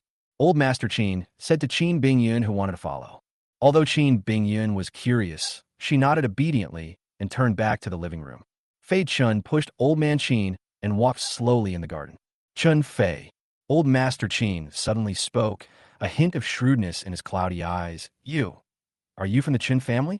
Chun Fei's fingers, which were holding the wheelchair, had distinct joints and seemed to be shining like jade in the night.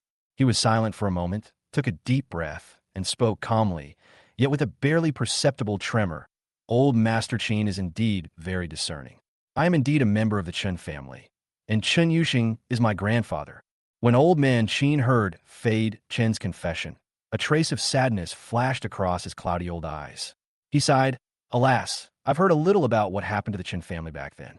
It's really fate. Back then, your grandfather was very kind to my Qin family. I've always remembered this kindness, but I never expected. At this point, Mr. Qin suddenly paused, as if lost in some memories. After a while, he came back to his senses and looked at Fei Chun with a complicated look in his eyes. Son, I know you can't swallow this humiliation. Your Chun family was hurt so badly by those people back then. It's only natural that you want revenge.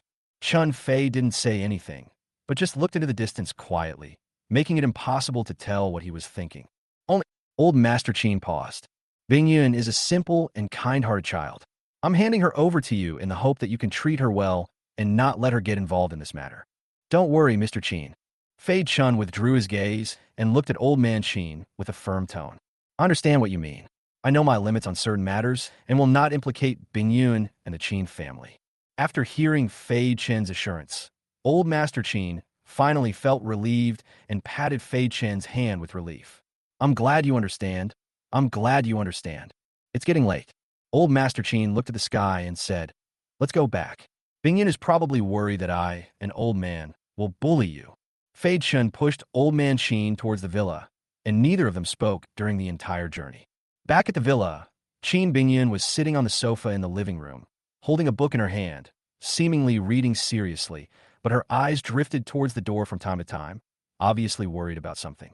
Seeing Grandpa Qin and Fei Chen coming back, Qin Bingyun quickly put down the book in her hand and came forward. Grandpa, Fei Chun, why did you come back so late? I chatted with this guy for a while. Mr. Qin said with a smile. Why? Are you worried that we'll have a fight? No way. Qin Bingyun's pretty face flushed slightly, and she glanced at Old Man Qin with a look of reproach. I'm just worried you'll catch a cold if you stay out for too long. Okay, my sweet granddaughter is the sweetest. Old Master Qin smiled and patted Qin Bingyun's hand. It's getting late. You should go get some rest. Chun Fei originally planned to have a good chat with Qin Bingyun after returning to the room. After all, Mr. Qin's attitude was already obvious. However, before the two of them stepped onto the stairs, Qin Bingyun's cell phone rang. The caller ID showed Director Liu of Rinxin Hospital. Although Qin Bingyun was a little confused, she still answered the call and turned on speakerphone. Hello, Mr. Qin. I'm Liu Chong. Dean Liu's slightly anxious voice came from the other end of the phone. Excuse me, are you available to talk now? Can you contact Dr. Chun? Director Liu, what's wrong? Is there something wrong with the hospital? Qin Bingyun frowned slightly. It must be no small matter for Dean Liu to call her personally so late. When Qin Fei heard the words Rinxin Hospital and Dr. Chun, he stopped and turned to look at Qin Bingyun. Mr. Qin, this afternoon, Dr. Chun treated a critically ill patient in our hospital. Dean Liu spoke in a hurried tone.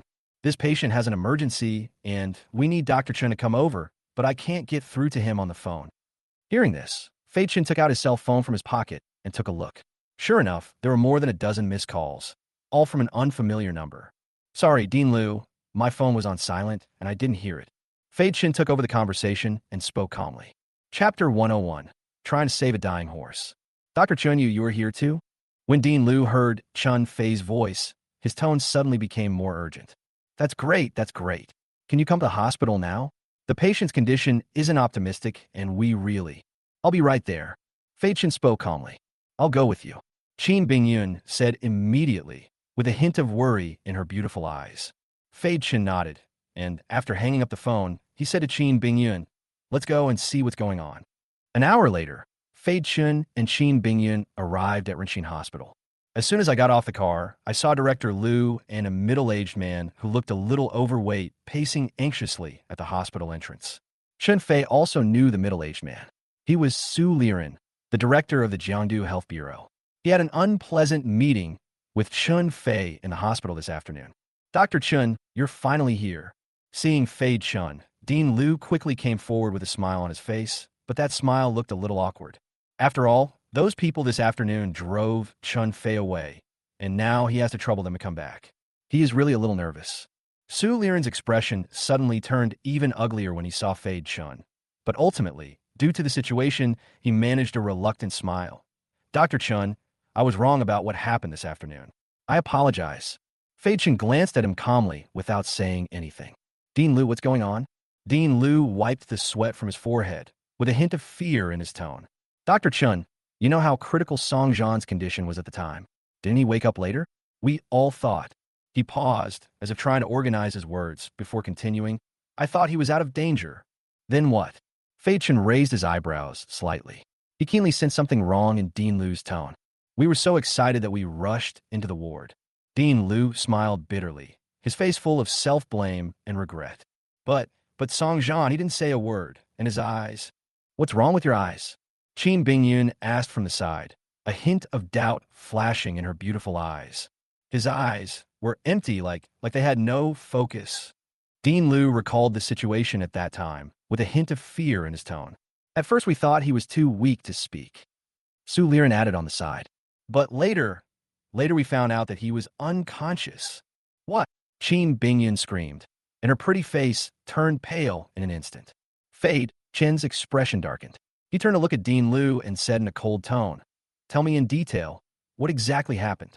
Dean Liu's heart trembled at Fei Chen's sharp gaze, and he quickly explained, we later conducted a detailed examination of Song Zhan and found that although he appeared to be awake on the surface, he was actually, in fact, his brain nerves have been severely damaged, and he has fallen into a deep coma. Su Liren took over the conversation with an extremely ugly expression. How so? Qin Bingyun murmured to herself, her beautiful eyes full of disbelief. According to our speculation, Song Zhan must have been pressed by the boulder for a long time, causing blood stasis in his body, which hindered the circulation of qi and blood, leading to... When Dean Liu reached this point, his voice gradually became lower and lower, as if he did not dare to continue. In other words, his current condition is worse than before. Fei Chen's tone was cold, and a cold light flashed in his eyes. Dean Liu and Su Liren looked at each other and saw a hint of bitterness in each other's eyes. Although they are reluctant to admit it, it is indeed the case. Song Zhan's current situation is no longer something they can handle. Dr. Chen, you look.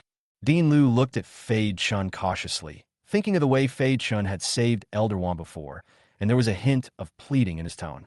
Fei Chen was silent for a moment, then said calmly, take me to see the patient.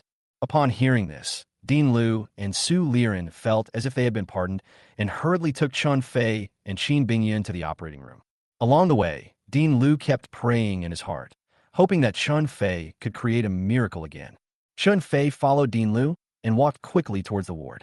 From a distance, he saw two familiar figures standing at the door of the operating room.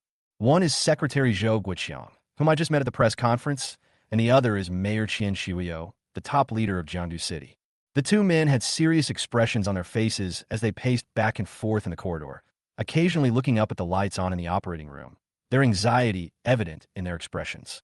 Secretary Zhou, Mayor Qian. Dean Liu walked quickly forward and wiped the sweat from his forehead. Why don't you two go to my office and take a rest? Qian Shuyo frowned, his tone heavy. Director Liu, how is Comrade Song Zhan doing? Didn't you just say he's out of danger? Why does he need another operation? Dean Liu looked embarrassed. Before he could explain, the anxious Su Liren beside him couldn't help but interrupt. Secretary, he was awake in the afternoon, but what happened to him? Tell me now. Zhou Guiqiang shouted sternly, frightening Su Liren so much that he shrank his neck and dared not say a word. Oh, it's hard to put it into words. Dean Lu sighed and gently pushed Fei Chen forward. This is Dr. Chun Fei. He might have a solution. Upon hearing this, Qian Shuyo and Zhou Guoqiang noticed Chun Fei standing behind Dean Lu. Dr. Chun. Zhou Guoqiang looked at Chun Fei with a hint of suspicion in his tone. How sure are you? Chun Fei didn't say anything, but walked straight to the operating room. Hey you. Mayor Qian was about to stop him. At this time, Dean Lu didn't care about what was going on and directly grabbed Qian Shuyo. Let him try. Dean Lu shook his head at him and said in a low voice. Let's try our best to save the dying horse. Chun Fei walked into the operating room and saw Song Zhan lying quietly on the operating table. His face was frighteningly pale, without a trace of blood. All vital signs were extremely weak, as if they would disappear at any time. Chun Fei frowned, put his hand on Song Zhan's pulse, and carefully checked his physical condition. Damn, what the hell are these people doing? Vice President Zhang, who was standing alone in the corner, cursed inwardly as he watched Fei Chen skillfully take out the silver needle. I thought he was some big shot, but it turned out to be just a brat. Traditional Chinese medicine? Traditional Chinese medicine is useless. Who still believes in traditional Chinese medicine these days? Vice President Zhang sneered in his heart, thinking that President Liu was making fun of his future. He looked at Fei Chen with a squint, and in his mind he had already started thinking about how he would shirk responsibility if anything happened to Song Zhan. How's it going? Dr. Chen, have you figured out anything? Chapter 102, A Gamble. Vice President Zhang spoke in a sarcastic tone, his voice full of suspicion and ridicule. Chun Fei ignored him and just focused on observing Song Zhan's situation. Song Zhan's face was pale and his breathing was weak. If it weren't for the slight rise and fall of his chest, he would have been almost dead. Fei Chen reached out and took Song Zhan's pulse, his brows immediately furrowed. His pulse was disordered and his breath was weak. The situation was worse than he had imagined. The situation is not optimistic.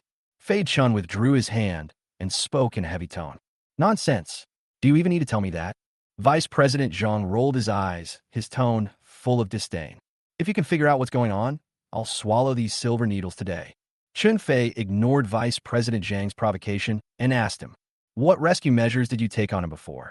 After consultation with the expert team, an emergency craniotomy was performed on him to remove the blood clots in his brain, but the patient showed no signs of waking up after the operation. Vice President Zhang glanced at Fei Chen and said in a sarcastic tone, the situation was relatively stable, but it suddenly deteriorated. Chun Fei ignored Vice President Zhang's sarcasm. He carefully checked Song Zhan's vital signs, and his expression gradually became solemn. The situation was worse than he had expected. Song Zhan's brain nerves were severely damaged, and he fell into a deep coma, which was more critical than before. How's it going? Dr. Chun, have you figured out anything? Vice President Zhang asked with a forced smile, his tone full of sarcasm.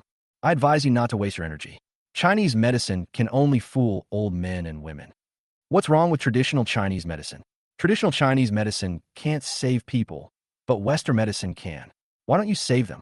Fei Chen glanced at Vice President Zhang coldly, with a hint of anger in his tone. Vice President Zhang felt uneasy at the look in Fei Chen's eyes, but he still managed to speak. I didn't say that. I was just kindly reminding you not to waste time and delay the patient's treatment. Chun Fei ignored Vice President Zhang. He took a deep breath and took out a few silver needles from the needle bag he carried with him. He prepared to try to stimulate Song Zhan's acupuncture points with acupuncture, hoping to awaken his consciousness. Seeing Fei Chen's movements, Vice President Zhang couldn't help but sneer. Wow, you're really starting to give him acupuncture? I want to see what tricks you can come up with. The experts around also shook their heads with disdainful expressions on their faces. In their opinion, traditional Chinese medicine and acupuncture are nothing more than unorthodox methods that cannot possibly cure a seriously ill patient like Song Zhan. Chun Fei ignored the doubts around him. He held his breath and concentrated, inserting the silver needles into the acupuncture points on Song Zhan's head one by one with skillful and precise techniques. As the silver needle penetrated, Song Zhan's body trembled slightly for a few times, but soon returned to calm, and there was still no sign of waking up. Seeing this scene, Vice President Zhang and the experts were disappointed. They no longer held out any hope and believed that Song Zhan was beyond saving. So, I told you, Chinese medicine is totally useless. Vice President Zhang said gloatingly. What do you have to say now? Fei Chun ignored Vice President Zhang. His brows were furrowed and beads of sweat appeared on his forehead. He knew that he didn't have much time left. No, I have to take a gamble. A look of determination flashed across Fei Chen's eyes. Stop. What are you doing? When Vice President Zhang saw Chen Fei's actions, he suddenly panicked. He grabbed Chen Fei's arm and questioned loudly. Do you want to kill Song Zhan? Fei Chun coldly shook off Vice President Zhang's hand and said in a cold tone, if you don't do something, he's really hopeless. Vice President Zhang saw that Fei Chun was still arguing with him, his face turning pale and blue. He stiffened his neck and shouted, Are you crazy? Do you know what you are doing? This is a brain problem. If there is any mistake, the person will be dead. Can you bear the responsibility when the time comes? Yes, little doctor. An old expert with gray hair nearby also gave advice. You've seen the patient's condition. It's extremely dangerous. I think, should we wait a little longer? Maybe he'll wake up on his own after a while. That's right, this is no joke. Other experts also agreed. They didn't want to get into trouble. If anything happened to Song Zhan, all of them present would suffer the consequences. Chen Fei ignored these old sly guys. He took a deep breath and his eyes became extremely firm. Shut up, everyone. Chen Fei suddenly shouted, shocking all the experts around him into silence. Vice President Zhang was startled by Fei Chen's sudden roar. He shouted in a timid tone, You, what do you want to do? I'm telling you, if anything happens to Song Zhan, you'll be going to jail. Chen Fei ignored Vice President Zhang's threat and concentrated on controlling the Silver Needle. Vice President Zhang looked at Fei Chen's actions, a sinister look flashing in his eyes. This kid is such a jerk. He really thinks he's some miracle doctor. I think he's just looking for attention. He's crazy. Vice President Zhang cursed in his heart. He glanced at the experts around him and saw that they all lowered their heads and pretended not to see anything, which made him feel even more proud. Humph! A bunch of old foxes, each one as cunning as a monkey. Now, they know how to protect themselves.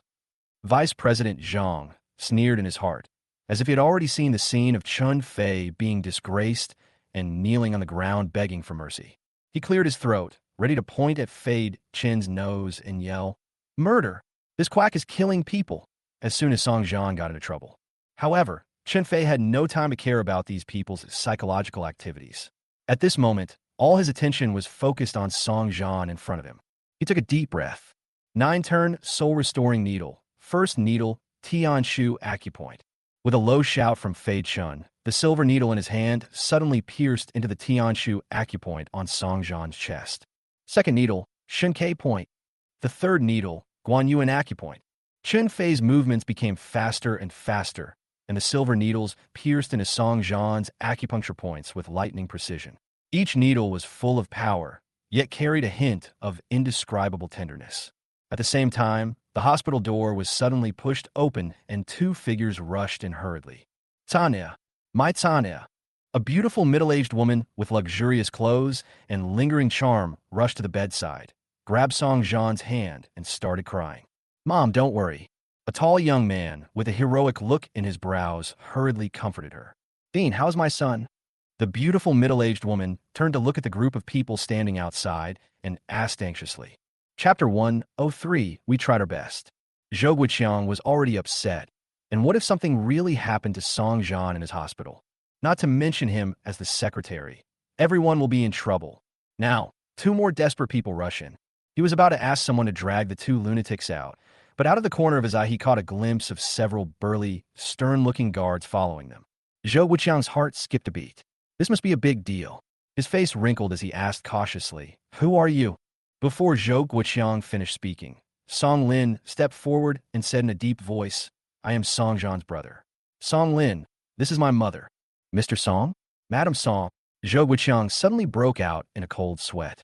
Mrs. Song grabbed Zhou Guiqiang's arm and asked in a trembling voice, Secretary Zhou, how is my son? He will be fine, right?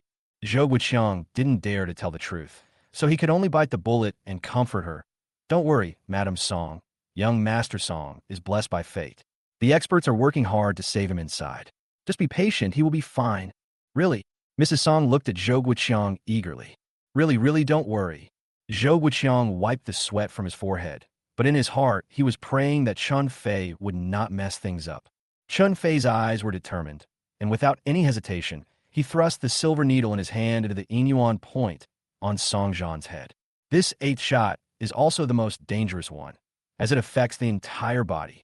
At the moment the silver needle was inserted, a rapid beeping sound suddenly rang out in the originally quiet ward. The wavy lines on the instrument that originally displayed Song Jian's weak vital signs suddenly turned into a straight line. This is... When the experts in the operating room saw this scene, they were so frightened that they turned pale. Dead? Really dead? Although they had previously scoffed at Chun Fei's medical skills, they believed that Song Jian was in great danger this time. But when I saw the instrument turn into a straight line with my own eyes, I couldn't help but feel a little nervous. This is the eldest young master of the Song family. If the Song family knew, the experts looked at each other, and everyone's face was filled with fear and panic. Vice President Zhang was not in much better condition. His legs went weak, and he almost collapsed to the ground. It's over. It's completely over now. He never thought that he just wanted to take the opportunity to get close to those big shots and take the credit. Just trying to show off myself ended up causing such big trouble. Ha, dead. Dead. I told you this guy was a liar, but you didn't believe me. Now look what happened. Song Jian has been stabbed to death by him. After a brief moment of shock, Vice President Zhang suddenly went crazy, pointing at Fei Chen's nose and cursing. He cursed and ran out of the operating room in a panic. At this moment, he had only one thought in his mind, which was to quickly shirk responsibility for this matter. When he saw Song Lin and Mrs. Song, Vice President Zhang was stunned. He didn't know them, but it was too late for him to care. Vice President Zhang scrambled to Zhou Guoqiang, grabbed his sleeve, and shouted incoherently, "Secretary Zhou, this is bad. Something terrible has happened. That kid cured young Master Song to death." When Zhou Guoqiang heard this, his vision suddenly went dark, and he almost fainted on the spot. He grabbed Vice President Zhang by the collar and asked through gritted teeth, "What did you say? Say it again." Vice President Zhang was so frightened that he almost peed his pants. He trembled and said, young Master Song, he's dead. All the vital signs on the equipment are gone. That guy's a liar. He doesn't know how to treat illnesses at all. He killed young Master Song." As soon as Vice President Zhang finished speaking, the door of the operating room was pushed open from the inside with a bang. Several gray-haired old experts filed out, their faces ashen, as if their parents had died. "Secretary Zhou, young Master Song. Hey, we've done our best." "Yes, Secretary Zhou, we really have no way to deal with Mr. Song's situation. It's all that kid surnamed Chen's fault. He was the one who insisted on going in there and messing around. Now, something's happened, and we've been dragged into this mess too." The old experts all talked one after another, pushing all the responsibility onto Chun Fei. Zhou Guoqiang looked at the group of old foxes in front of him and was so angry that he was shaking all over. Of course, he knew that these old guys were shirking their responsibilities, but what could he do? The Song family members were right next to him, so it seemed like his tenure as secretary was almost over. At this moment, Chun Fei in the operating room was shocked by Vice President Zhang's nervous state. He quickly steadied himself. The reason why Song Jian's vital signs disappeared was because of this soul-sealing needle, the 8th needle of the 13 needles of Ghost Gate that Chun Fei had just injected. This injection can temporarily stop a person's breathing and heartbeat, causing a state similar to suspended animation. Only in this way can Chun Fei give it a try and use all his strength to pull Song Jian back from the brink of death. Several younger experts were stunned when they saw the older experts just run away. They're still young, but they didn't expect that this group of people would go and file a complaint directly at their old age. What should I do? What should I do now? What else can we do? Hurry and close the door. Several young experts reacted and saw that Chun Fei had not given up, so they hurriedly closed the door of the operating room again. "Dr. Chun, what should we do now? Those old guys have all run away." A young expert looked at Chun Fei anxiously, wanting to say something but stopping himself. Chun Fei looked at the glaring straight line on the instrument, his brows slightly furrowed. Regarding Vice President Zhang's sudden and crazy behavior, he only wanted to say one thing: psycho. Obviously, he was still too young and had never seen such a scoundrel. Outside the operating room, Song's mother heard Vice President Zhang's desperate screams. Her eyes went dark, her body swayed, and she fell straight back.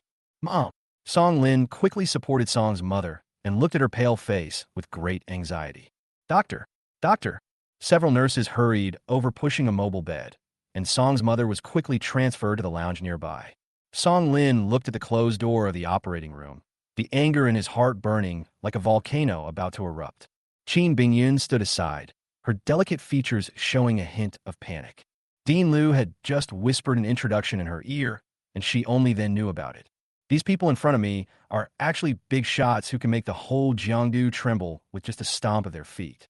More importantly, the person inside seems to be of more important status. If Chun Fei really killed someone, then he would be unable to escape. Qin Bingyun pondered, quickly formulating a countermeasure in her mind. Chapter 104, Rumors. He clutched his car keys tightly with his cold fingertips, trying to calm himself down. Song Lin watched the door of the operating room being closed again, and the veins on his forehead throbbed. He turned around abruptly and shouted at the guard behind him. Knock the door open. Yes. The two guards received the order and rushed towards the operating room door without hesitation. Stop. What are you doing? Dean Liu was horrified when he saw this and rushed forward to stop them, but was rudely pushed aside by one of the guards. Bang! Bang! There were two loud bangs, and the door of the operating room did not move at all. Instead, the two guards were shocked and stepped back repeatedly, their faces flushed. Damn, this broken door is so strong. Song Lin was furious and kicked the door, but it felt like he kicked a piece of iron, and he grimaced in pain. In the operating room, Fei Chen was completely oblivious to what was happening outside. He was concentrating on staring at Song Zhan lying on the operating table. The eighth needle sealed the soul seal. As the last needle was injected, Song Zhan's originally weak breathing completely disappeared, and even his heartbeat stopped beating. He looked like he was asleep, without any life at all. Call. Fei Chun breathed a sigh of relief. The next step was the most crucial one. He quickly took out the ninth silver needle from the silver needle bag. This silver needle was completely black and emitted an icy breath. It was the most dangerous needle among the 13 needles of Ghost Gate. The anti-life needle, the anti-fate needle, as the name suggests, can change your fate against the will of heaven. This injection will reverse several important acupuncture points on Song Zhan's body, forcibly stimulate his body functions, and bring him back to life. But this method also has great side effects. At the very least, it will damage your lifespan, and at the worst, it will... Fei Chen's expression was solemn, unmoved by the noise from the outside world. The anti-life needle in his hand emitted a faint cold light, as if it was a messenger from hell, carrying a heart-pounding breath of death. Song Zhan's life now hangs on this thin needle. Success or failure depends on this one move. Fei Chen took a deep breath and focused all his attention on the tip of the needle. The moment the anti-fate needle pierced Song Zhan's chest, his originally lifeless body twitched strangely. On the electrocardiogram, the glaring straight line began to fluctuate violently, like waves in a storm, rising and falling. Fine beads of sweat oozed from Fei Chen's forehead, and his fingers holding the silver needle tightened even more, as if he wanted to drive the needle deeply into Song Zhan's chest. Outside the door, Song Lin and others were as anxious as ants on a hot pan. Damn it, these quack doctors. If anything happens to Xiao Zhan, I'll make sure they're all buried with him. Song Lin's eyes were red, and he punched the wall, making a dull sound. Mr. Song, don't worry. Qin Bingyun comforted him softly, but she herself was unsure. Vice President Zhang sneered from the side. This kid is dead. At this moment, a muffled groan suddenly came from the operating room, followed by a crackling sound, as if something was broken. What's going on? Everyone was shocked and looked towards the door of the operating room at the same time. Oh no, that kid must be causing trouble in here. Vice President Zhang's face changed, and he quickly yelled at the guard behind him. Quick, break open the door. We can't let him get away. The two guards looked at each other, raised their feet again, and kicked hard at the door of the operating room. Bang! Bang! This time, the operating room door finally collapsed under the weight, making a teeth-grinding thud as it slowly fell inward. However, the scene that greeted everyone left them stunned, as if time had stood still. Chun Fei slowly stood up, and the fate-defying needle in his hand disappeared without a trace. His face was pale, his forehead was covered with sweat, and his white coat was soaked with sweat, making him look a little disheveled. Song Zhan lay quietly on the operating table. Song Lin was the first to react. He pushed away Vice President Zhang, who was blocking his way, and crawled to Song Zhan's side. A small battle. A small battle. Song Lin used trembling hands to feel Song Zhan's breath, and felt the weak but real breath. His tense nerves finally relaxed, and he sat limply on the ground, letting out a long sigh of relief. Still alive, still alive. Vice President Zhang looked at the scene in disbelief. He couldn't believe that Song Zhan, who had just stopped breathing, was still alive. How is this possible? Vice President Zhang screamed, his face as pale as paper. Fei Chun slowly turned around, his eyes swept across everyone, and finally landed on Vice President Zhang, with a cold arc at the corner of his mouth. How is it impossible? Does Vice President Zhang hope that he is already dead? You. Vice President Zhang felt uneasy when he saw Chun Fei's eyes, and he stammered and couldn't speak. Me what? Fei Chun approached step by step, his tone cold. Vice President Zhang was so scared that he stepped back repeatedly, but bumped into a young doctor behind him. The doctor was originally afraid of Vice President Zhang's power and did not dare to speak. But when he saw that Chun Fei actually saved Song Zhan, his courage suddenly doubled, and he pushed Vice President Zhang away. He angrily said, Vice President Zhang, you've gone too far. Dr. Chun was trying so hard to save someone, and you actually ran out and spread rumors that someone was dead. Do you have any conscience? That's right. Vice President Zhang, if you don't give Dr. Chun an explanation today, we'll go to the Health Bureau and sue you. With the first one taking the lead, other young doctors also stood up to support Chun Fei. The fact that they can come here proves that they are capable, and naturally they have their own pride and persistence. Vice President Zhang was besieged by this group of young doctors, his face turning pale and blue, but he was unable to refute. Song Lin was so excited that tears welled up in his eyes. He grabbed Fei Chen's hand and said in a trembling voice, Dr. Chen, thank you. Thank you for saving my brother. I, Song Lin, owe you my whole life. Fei Chen pulled his hand back without leaving a trace and said calmly, Mr. Song, you're too polite. I just did what I should do. Song Zhan was injured while trying to save someone. As a doctor, it's my duty to treat patients. He looked around and saw that the operating room was packed with people, including the mayor, the secretary, and the dean, filling the already small space. The patient needs to be transferred to the intensive care unit immediately. Please make way. Fei Chen's tone was calm, yet filled with unquestionable authority. Those leaders who had originally surrounded Song Zhan and asked about his well-being now shut their mouths wisely and retreated silently. Those young doctors were even more impressed by Chun Fei. They were worried that Chun Fei, due to his youthful vigor, might offend Vice President Zhang and other leaders. Now it seems that people don't take these people seriously at all. Chapter 105, I want to resign. Dr. Chun, let me do it. I'll help. Several young doctors volunteered to push the mobile bed over and carefully lifted Song Zhan onto it. Get out of the way. Get out of the way. Don't block the road. Young doctors are often fed up with the bullying of these leaders in the hospital. Today they finally had the chance to show off their power. They all straightened their backs and pushed their beds out. Those mayors and secretaries are usually surrounded by people wherever they go. Today I was ordered around by a group of young doctors and I felt a little dissatisfied. But seeing Chun Fei's calm face, he could only dare not say anything and obediently made way for him. Vice President Zhang was so frightened that his face turned pale. He hid behind the crowd, fearing that he would be remembered. Chun Fei ignored these people's thoughts. He followed the mobile bed all the way to the intensive care unit. After settling Song Zhan, Fei Chun turned to Song Lin and said, Mr. Song, Song Zhan's condition has temporarily stabilized, but further observation is needed. Song Lin said with tears of gratitude, Thank you, Dr. Chun. Thank you, Dr. Chun. You are truly a great benefactor to our Song family. If you have any instructions in the future, just tell me. I, Song Lin, will go through fire and water to do it for you. Fei Chun smiled faintly and said, Mr. Song, you are too kind. It is my duty to save the dying and the wounded. He did not stay long. He simply told the doctor next to him a few things to pay attention to regarding Song's recovery after the attack, and then pulled Qin Bingyan out of the intensive care unit. In the corridor, the leaders had not left yet. When they saw Chun Fei coming out, they surrounded him and spoke compliments to him. Dr. Chun is truly a young and promising man. He's so skilled at such a young age.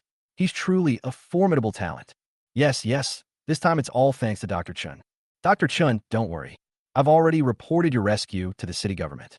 I'll definitely commend you. Fei Chen simply responded calmly, without a trace of pride on his face. He took Qin Bingyun's hand, walked quickly through the crowd, and headed toward his office. Qin Bingyun's palms were a little cold, and Chun Fei could feel her nervousness. He squeezed her hand gently and said softly, "It's okay, it's all over." Qin Bingyun raised her head and looked at Chun Fei's angular profile, feeling mixed emotions. The experiences during this period gave her a new understanding of Chun Fei. This man was far more complicated and powerful than she had imagined. Back in the office, I saw a young doctor flipping through his phone boredly. Seeing Chun Fei and Qin Bingyun come in, he immediately stood up and glanced back and forth between the two of them with an ambiguous look. "Dr. Chun, who is this?" The young doctor asked with a gossipy look on his face.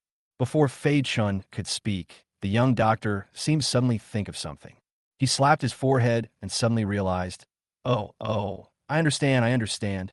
Dr. Chun, you are busy. I suddenly remembered that I still have to go." As he spoke, he hurried out. When he reached the door, he turned around and winked at Fei Chun, then closed the door with a bang. Qin Bingyun looked at the young doctor's back and couldn't help but burst out laughing. Chun Fei shook his head helplessly. What the hell was going on? He walked to the desk, pulled out a chair, and motioned Qin Bingyun to sit down. "It's okay, don't worry." Fei Chun comforted him softly. Qin Bingyun nodded and sat down gently. She looked around. The office was very simple, with only a desk, 2 chairs, and an old wooden filing cabinet, which formed a sharp contrast with Chun Fei's superb medical skills. She remembered that Mr. Wan had donated a large sum of money to the Department of Traditional Chinese Medicine some time ago, so she casually asked, "I heard that Mr. Wan donated a large sum of money to the Department of Traditional Chinese Medicine, but why haven't they improved the environment?" Fei Chun gave a bitter laugh and said helplessly, "All that money was used to purchase precious medicinal herbs and medical equipment. How could I care about these things?" Qin Bingyun pondered for a moment, then said generously, "I'll invest a little more.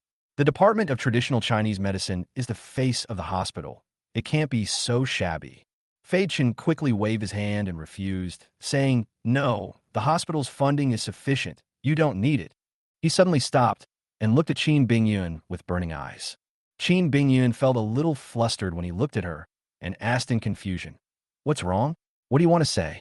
Fei Chun took a deep breath, as if he had made some important decision, and said in a deep voice, "I plan to resign." "What?"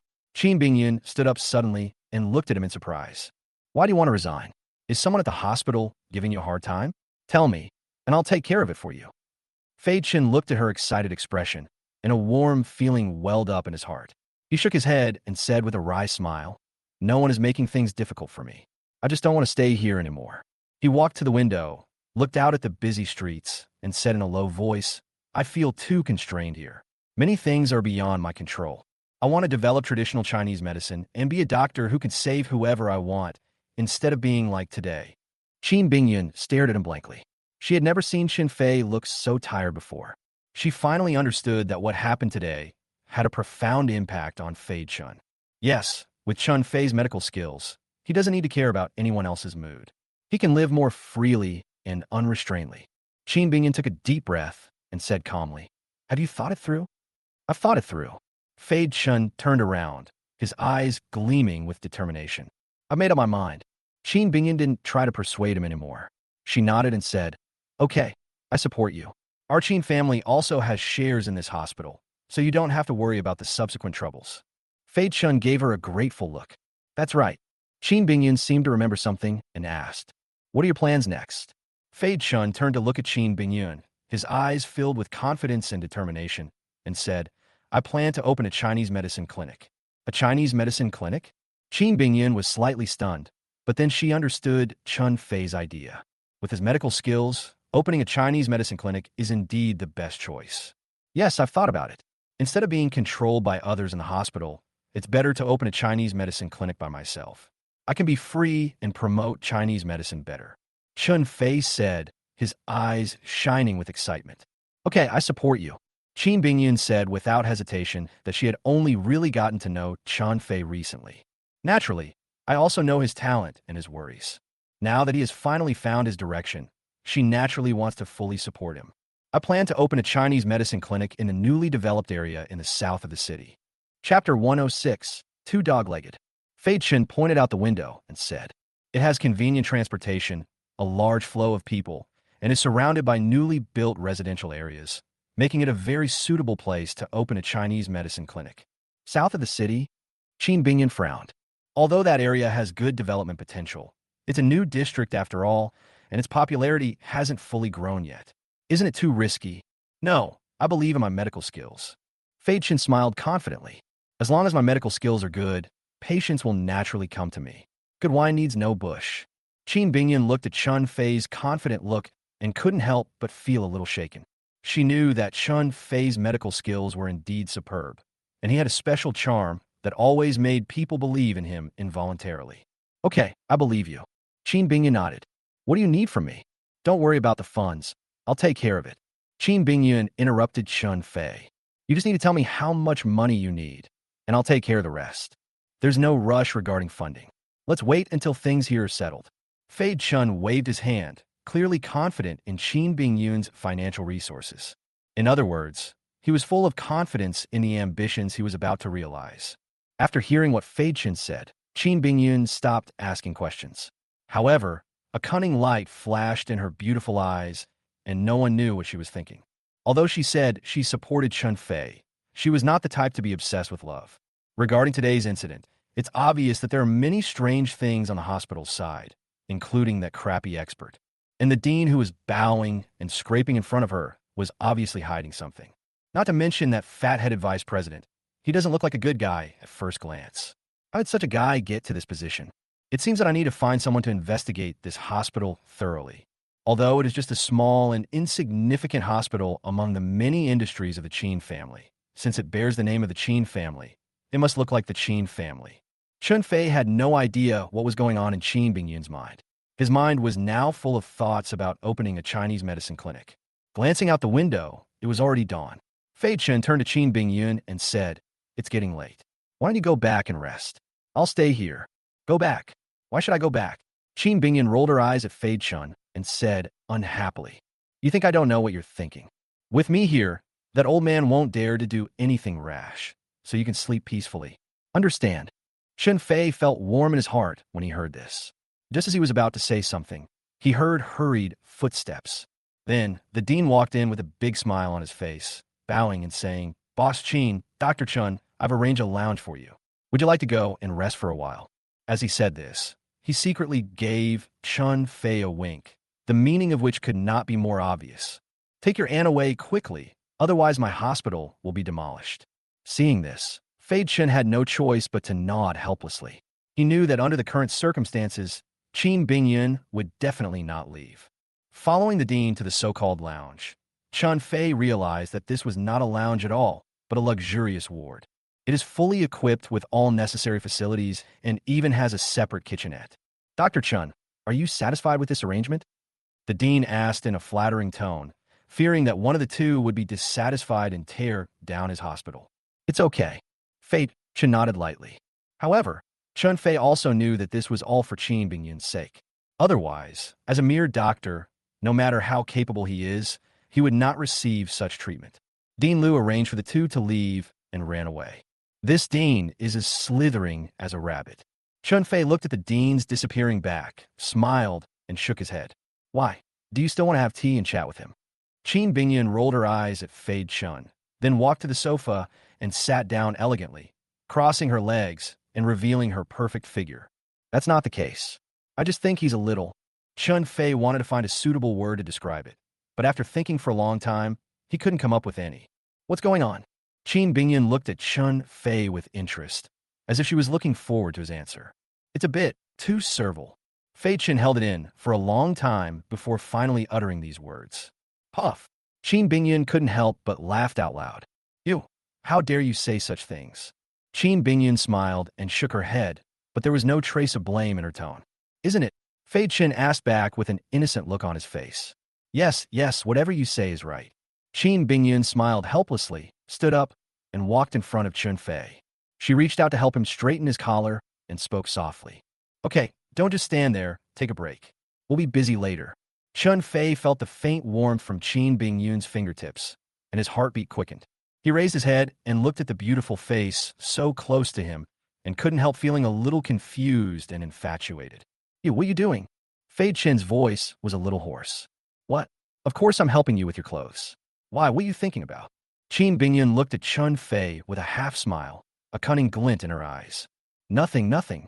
Chun Fei hurriedly avoided Qin Bingyun's gaze, secretly cursing himself for being useless.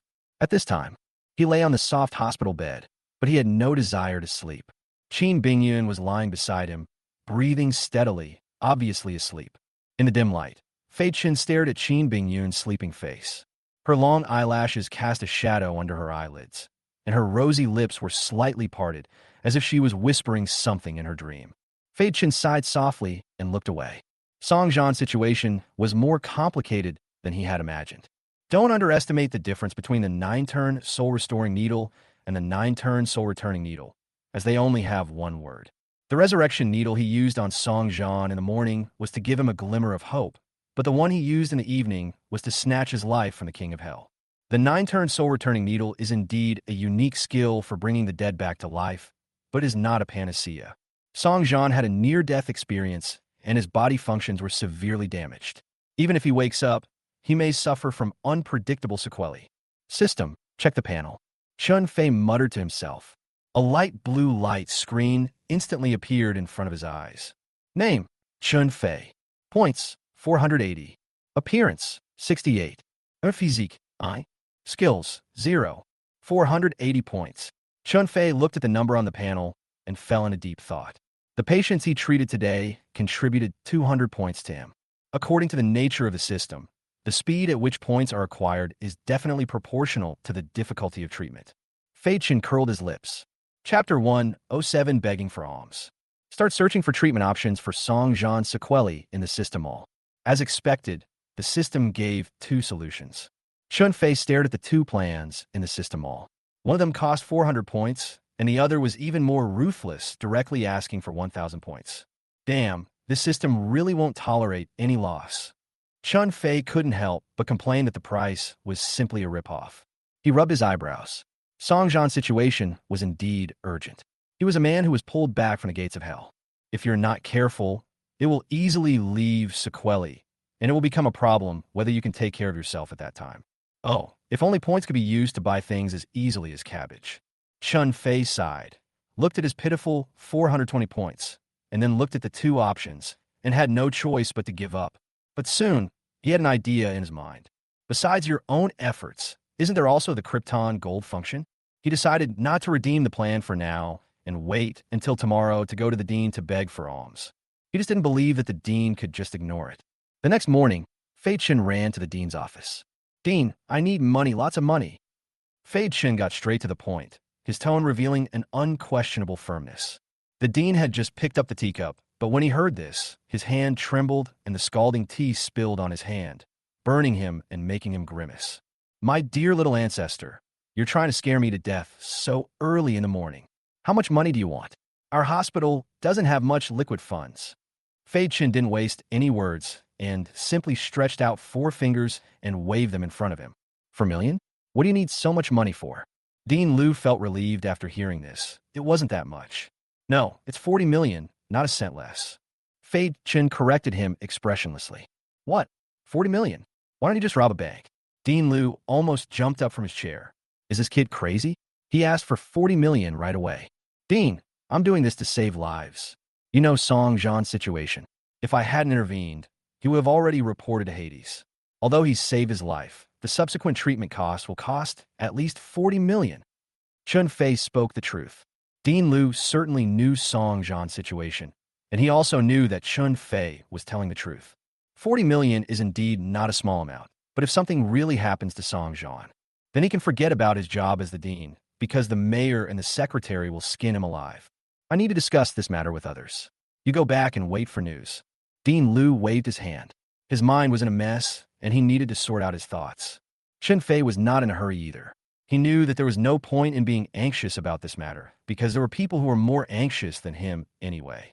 He walked out of the dean's office slowly. Fei Chen strolled around the hospital corridor, thinking of what he discussed with Bai Muyan. "I have nothing to do right now, so I can ask Zhao Wanwan for her opinion first." Thinking of this, Fei Chen walked straight towards their ward without hesitation. "As soon as I reach the door, I heard bursts of suppressed crying coming from inside. His heart skipped a beat. Could it be that Lu Ting was harassing them again? He hurriedly pushed open the door, but found that Zhou Mei was the only one lying on the bed in the ward, her eyes red and swollen, and tears streaming down her face uncontrollably. And Zhou, what's wrong? Who bullied you? Fei Chen quickly stepped forward to ask. When Zhou Mei saw Chan Fei, she was stunned at first, but then she seemed to have grabbed a life-saving straw and said with a sob, Dr. Chun, why are you here? Wan Shi. Wan Shi. What's wrong, Wan? Take your time and tell me. Don't be anxious. While comforting Zhou Mei, Fei Chen looked around vigilantly, thinking that if Lu Ting dared to show up, he would break another leg for him. Wan Shi. She went to look for a job. Zhou Mei finally recovered and finished the whole sentence in a halting manner. Chun Fei immediately breathed a sigh of relief. It turned out that it was not Lu Ting who came to cause trouble and made him worry for nothing. Finding a job is a good thing. And Zhou, why are you still crying? Chun Fei was a little confused. Zhou Mei sighed, wiped her tears, and said, Xiao Fei, you don't know, Wan has a miserable life. She's been without a father since she was a child, and she's suffered a lot with me. Now that she's finally grown up, she can't find a good job because of me, so she can only work as a clerk in a convenience store. Only then did Chun Fei realize that Zhou Mei was worried about her daughter. He thought for a moment and said, Aunt Zhou, don't worry. Wan is still young and has a long way to go. Once she has gained some work experience, I'll help her find a good job. Zhou Mei felt a little better after hearing what Chun Fei said. She knew that Fei Chun was just trying to comfort her, but she did feel a little better. Xiao Fei, thank you so much, you're such a good kid. Chun Fei chatted with Zhou Mei for a while and asked indirectly whether Lu Ting had caused trouble again recently. Zhou Mei shook her head, indicating that he hadn't been here since the last time. After Chun Fei comforted Zhou Mei, he stood up and said goodbye, saying that he was going to see Zhao Wan. Zhou Mei sighed and told him the address of the convenience store.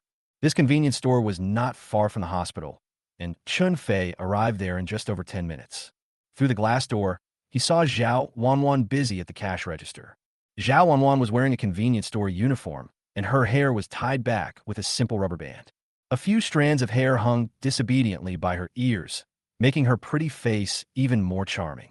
She was lowering her head, conscientiously scanning the code for the customer to check out, occasionally looking up and giving a polite smile.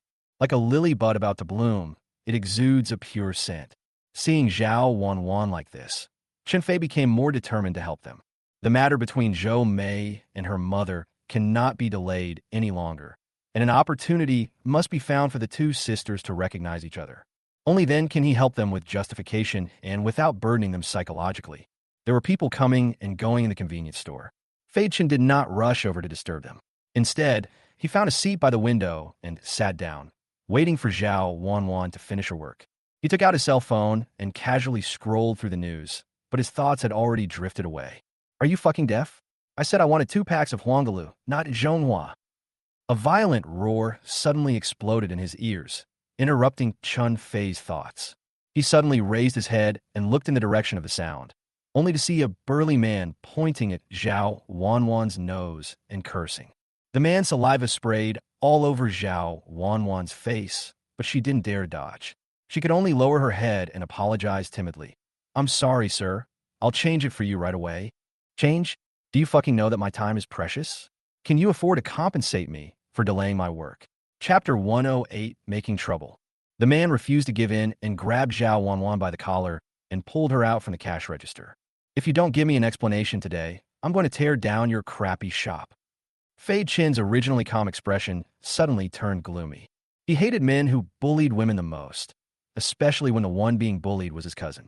Fei Chen stood up suddenly, rushed to the counter, pushed the burly man away, and shouted, What do you want to do? The sturdy man was caught off guard and was pushed by Chun Fei, staggering and almost falling to the ground. He stood firm, glared at Fei Chun angrily, and cursed. Who the hell are you? How dare you meddle in my business? Are you tired of living? Fei Chen looked at him coldly, his eyes as sharp as a knife. I advise you to keep your mouth shut, otherwise don't blame me for being rude. Wow, you're quite arrogant. The burly man was enraged by Chun Fei's attitude and rolled up his sleeves to start fighting. I'm going to teach you today what it means to speak out of turn. Zhao Wan turned pale with fear upon seeing this. She quickly ran to Fei Chun, opened her arms to protect him, and anxiously explained, "Brother, don't get me wrong. He's my brother, my real brother. Don't bother with him." "Brother? He's just a pretty boy. Is he your brother? Are you kidding me?" The burly man didn't believe it at all and looked at Chun Fei with even more contempt. "Kid, if you know what's good for you, get out of the way and don't force me to do anything." Chun Fei was almost laughing at this idiotic logic. He pulled Zhao Wanwan behind him and sneered. "Whether I am her brother or not is none of your business. But if you dare to touch her today, I promise you will regret coming into this world." Seeing Chun Fei being so arrogant, the strong man immediately became furious and swung his fist as big as a casserole and hit Chun Fei in the face. "Boy, you're looking for death." Chun Fei did not dodge, but instead faced the strong man's fist. He simply stretched out his hand calmly and steadily caught the fist as big as a sandbag. "Is that all the strength you have?"